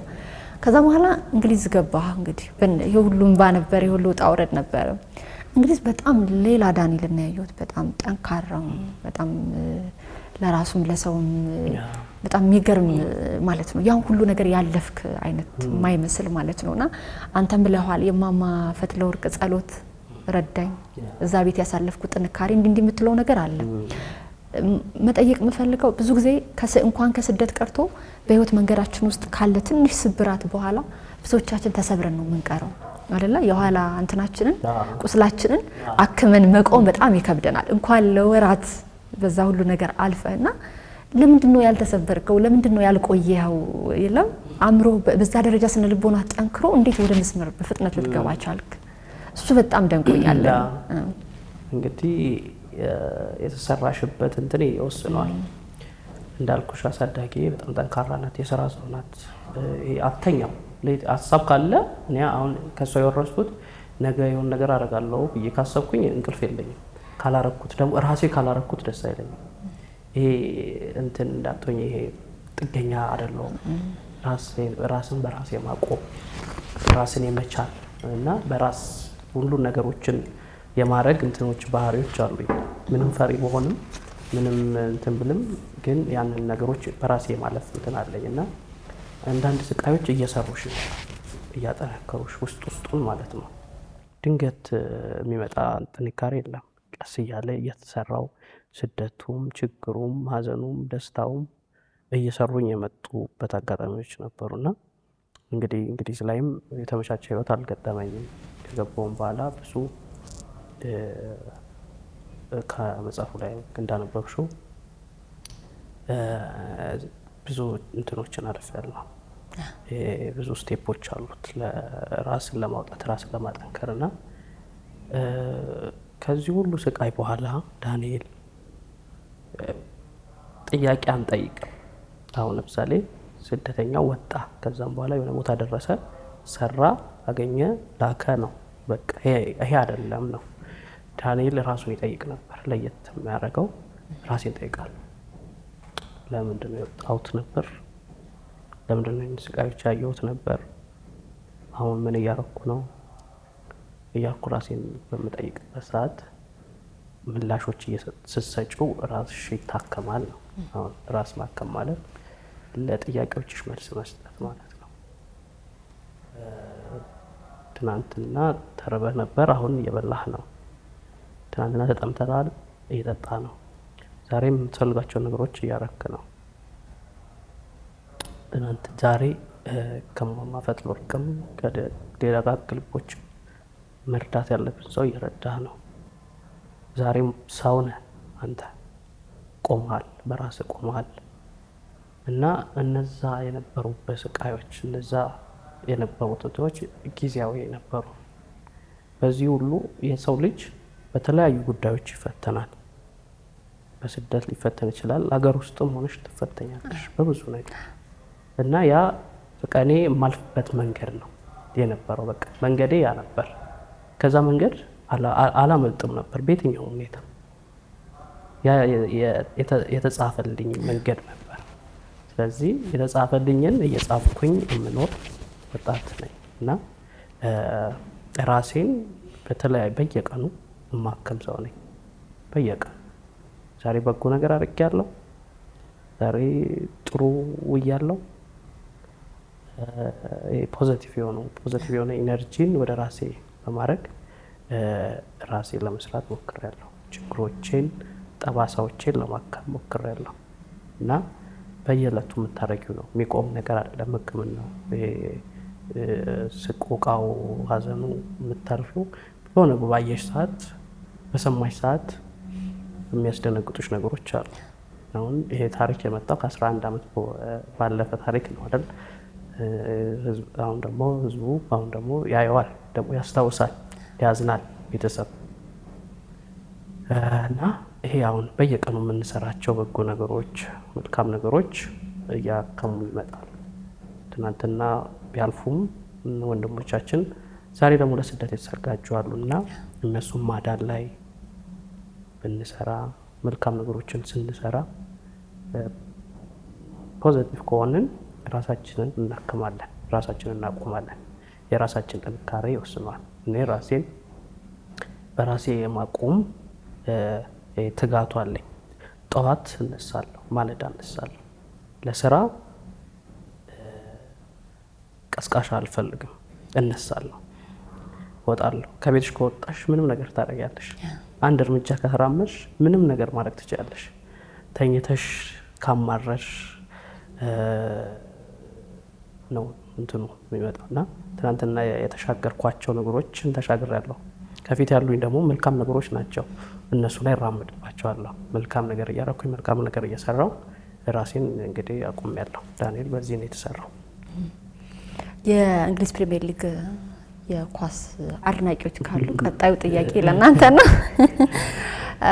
አሁን በጣም ታዋቂ ሼፍ ነህ እዛ እንግሊዝ ሀገር።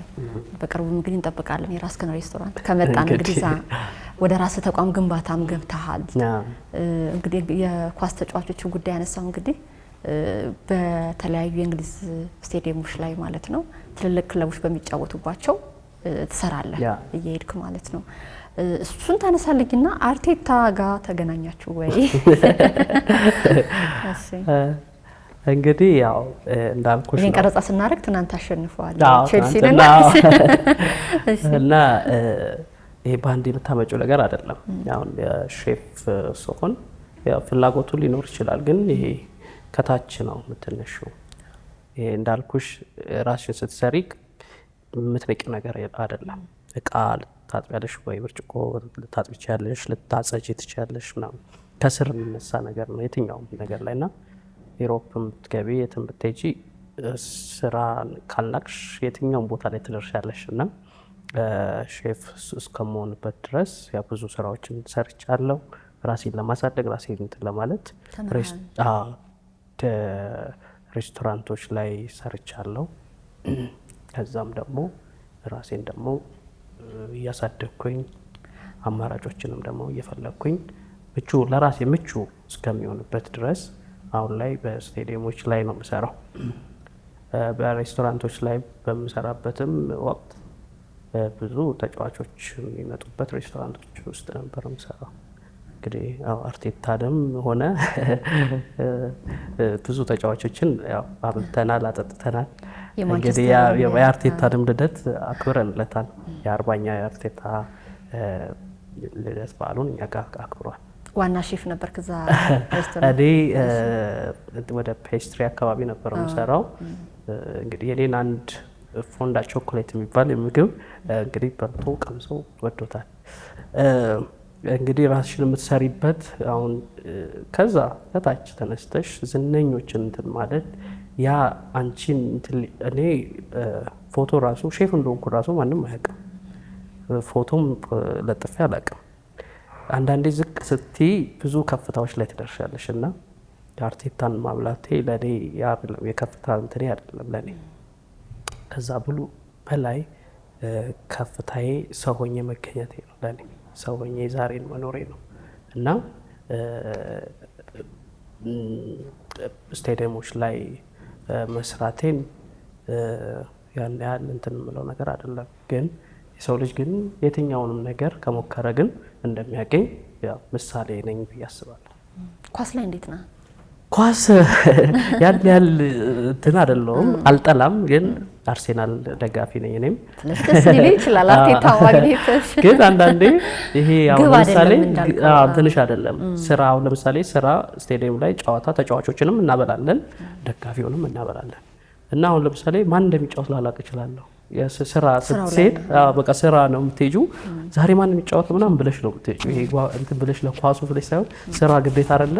ስለዚህ እዛው እየተጫወቱ እያየሽ ነው የምትሰሪው። እና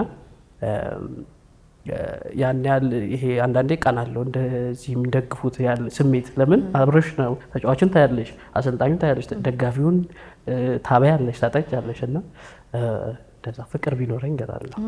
ፎቶ እንኳን ለመነሳት እንትን የለኝም እኔ ስሜት ራሱ የለኝም፣ ለምን እንደሆነ አላውቅም። እና የአርሴናል ደጋፊ ነኝ።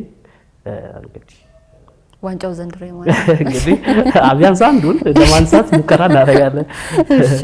እሺ ትምህርትም ተምረሃል እዛ እንግዲህ ዲግሪን ይዘሃል? አዎ ተምሬያለሁ። እንደው እንግዲህ እንዳልኩሽ የቢዝነስ ሰው ነኝ። እንዳልኩሽ ከገና ከልጅነቴ ጀምሮ አሳዳጊ ሆቴል ነበራት። ያን ሆቴል ገና በ10 እና በ12 ዓመቴ አስተዳድር ነበር። የሂሳቡንም ቆጣጠር ነበር። እስከ 10 ሰዓት እስከ ሌሊቱ 10 ሰዓት ቁጭ ብዬ እንትኖቹን ከስተመር አስወጥቼ በር ዘግተን ሂሳብ አስቤ ዘግቼ ለጠዋት ሽፍቶች አዘጋጅቼ ተኛ ነበር በ12 ዓመት። እና ይሄ የንግዱን የምኑን ነገር አዲስ አይደለም፣ ቢዝነስ የሚባለውን ማለት ነው። እና እንግዲህ በእንግሊዝ የቢዝነስ ማኔጅመንት ለ4 ዓመት ተከታትዬ የመጀመሪያ ዲግሪን እንግዲህ አግኝቻለሁ። ይህም እንግዲህ ለሚመጣው ዳንኤል በብዙ አይነት የቢዝነስ ሀሳቦች ለሚመጣው ዳንኤል ያው ጠቀሜታ አለ።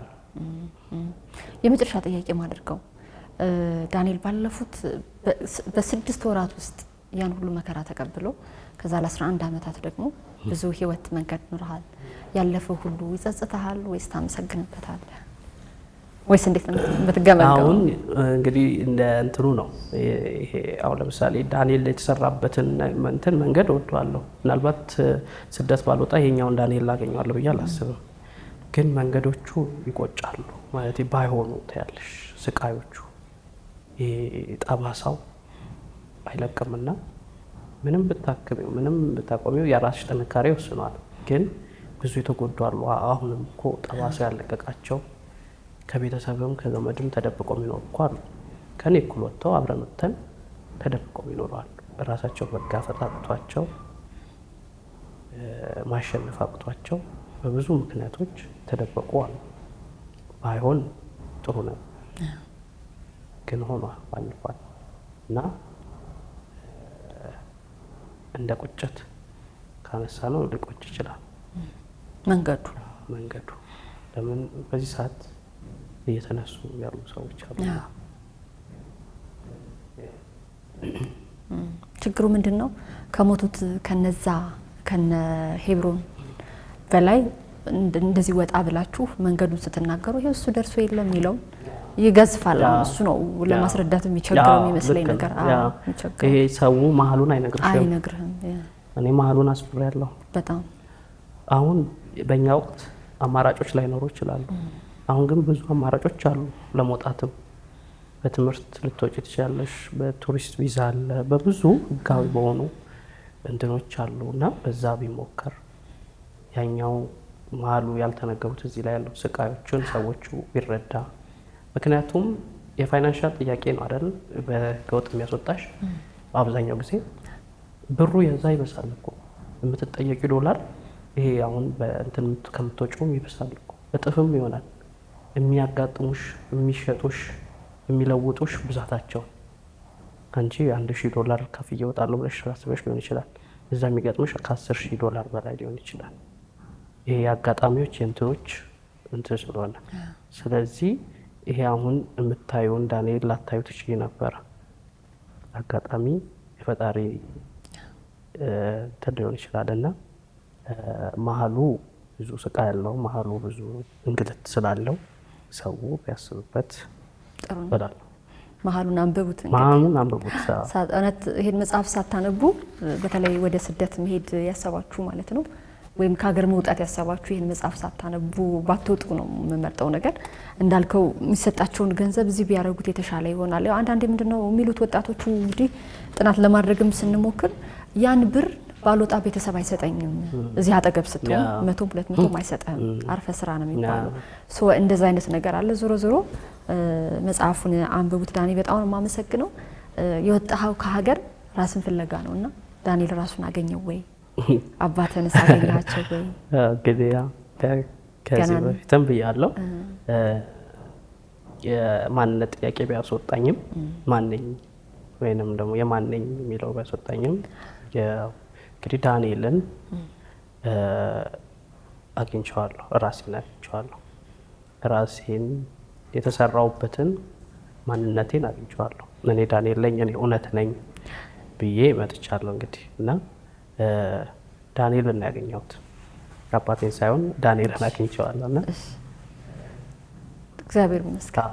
አዎ እግዚአብሔር ራስን ማግኘትን በጣም ትልቅ ነገር እኮ ነው አይደል? ብዙዎቻችን ራሳችንን ፈልገን ያላገኘን ማን እንደሆን ማን ማለት በስም እንትና ሊልን እንችላለን፣ ግን የተሰራንበትን ነገር ያላገኘን የቆምንበትን ያላገኘን ብዙዎቻችን ስላለን እግዚአብሔር በመከራ ውስጥ በፈተና ውስጥ ራሱ ይሄን አስተምሮ እንድትቆም ማድረግም ትልቅ ነገር ነውና ስለ ሁሉም ነገር እግዚአብሔር ይመስገን። በጣም ነው የማመሰግነው። ብዙ ሰዓት ነው ያስኩብህ እንድናወራ ማስተማሪያ የሚሆናን ብዬ ከማሰብ ነው። ተመልካቾች አብራችሁ ስለነበራችሁ ከልብ አድርጌ በጣም አመሰግናለሁ።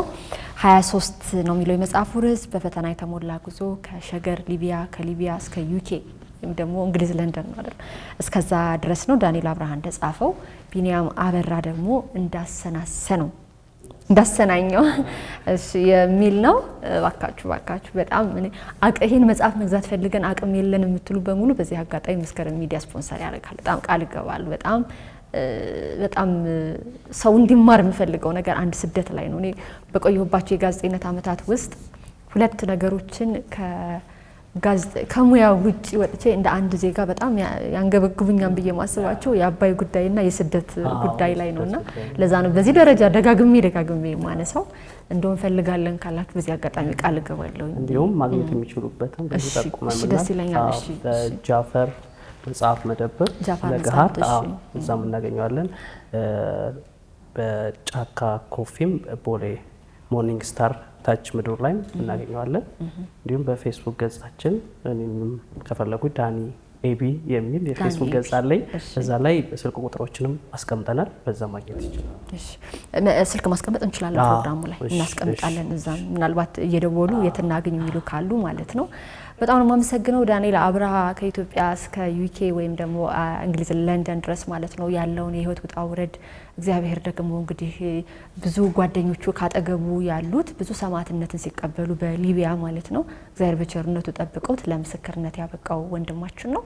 ህይወትን ደግሞ ታግሎ ከእግዚአብሔር ጥበቃ ጋር ማለት ነው ለብዙዎቹ አሪያ መሆን የሚያስችል ቁመና ላይ የደረሰ ወጣት ወንድማችን ነው። ስላገኘን ልምድንም ስለተካፈል በድጋሚ አመሰግናለሁ። እሺ ሳምንት እንገናኛለን። መልካም ጊዜ። መስከረም ሚዲያ የዘመን ድልድይ ሰብስክራይብ ያድርጉ፣ ለሌሎችም ያጋሩ።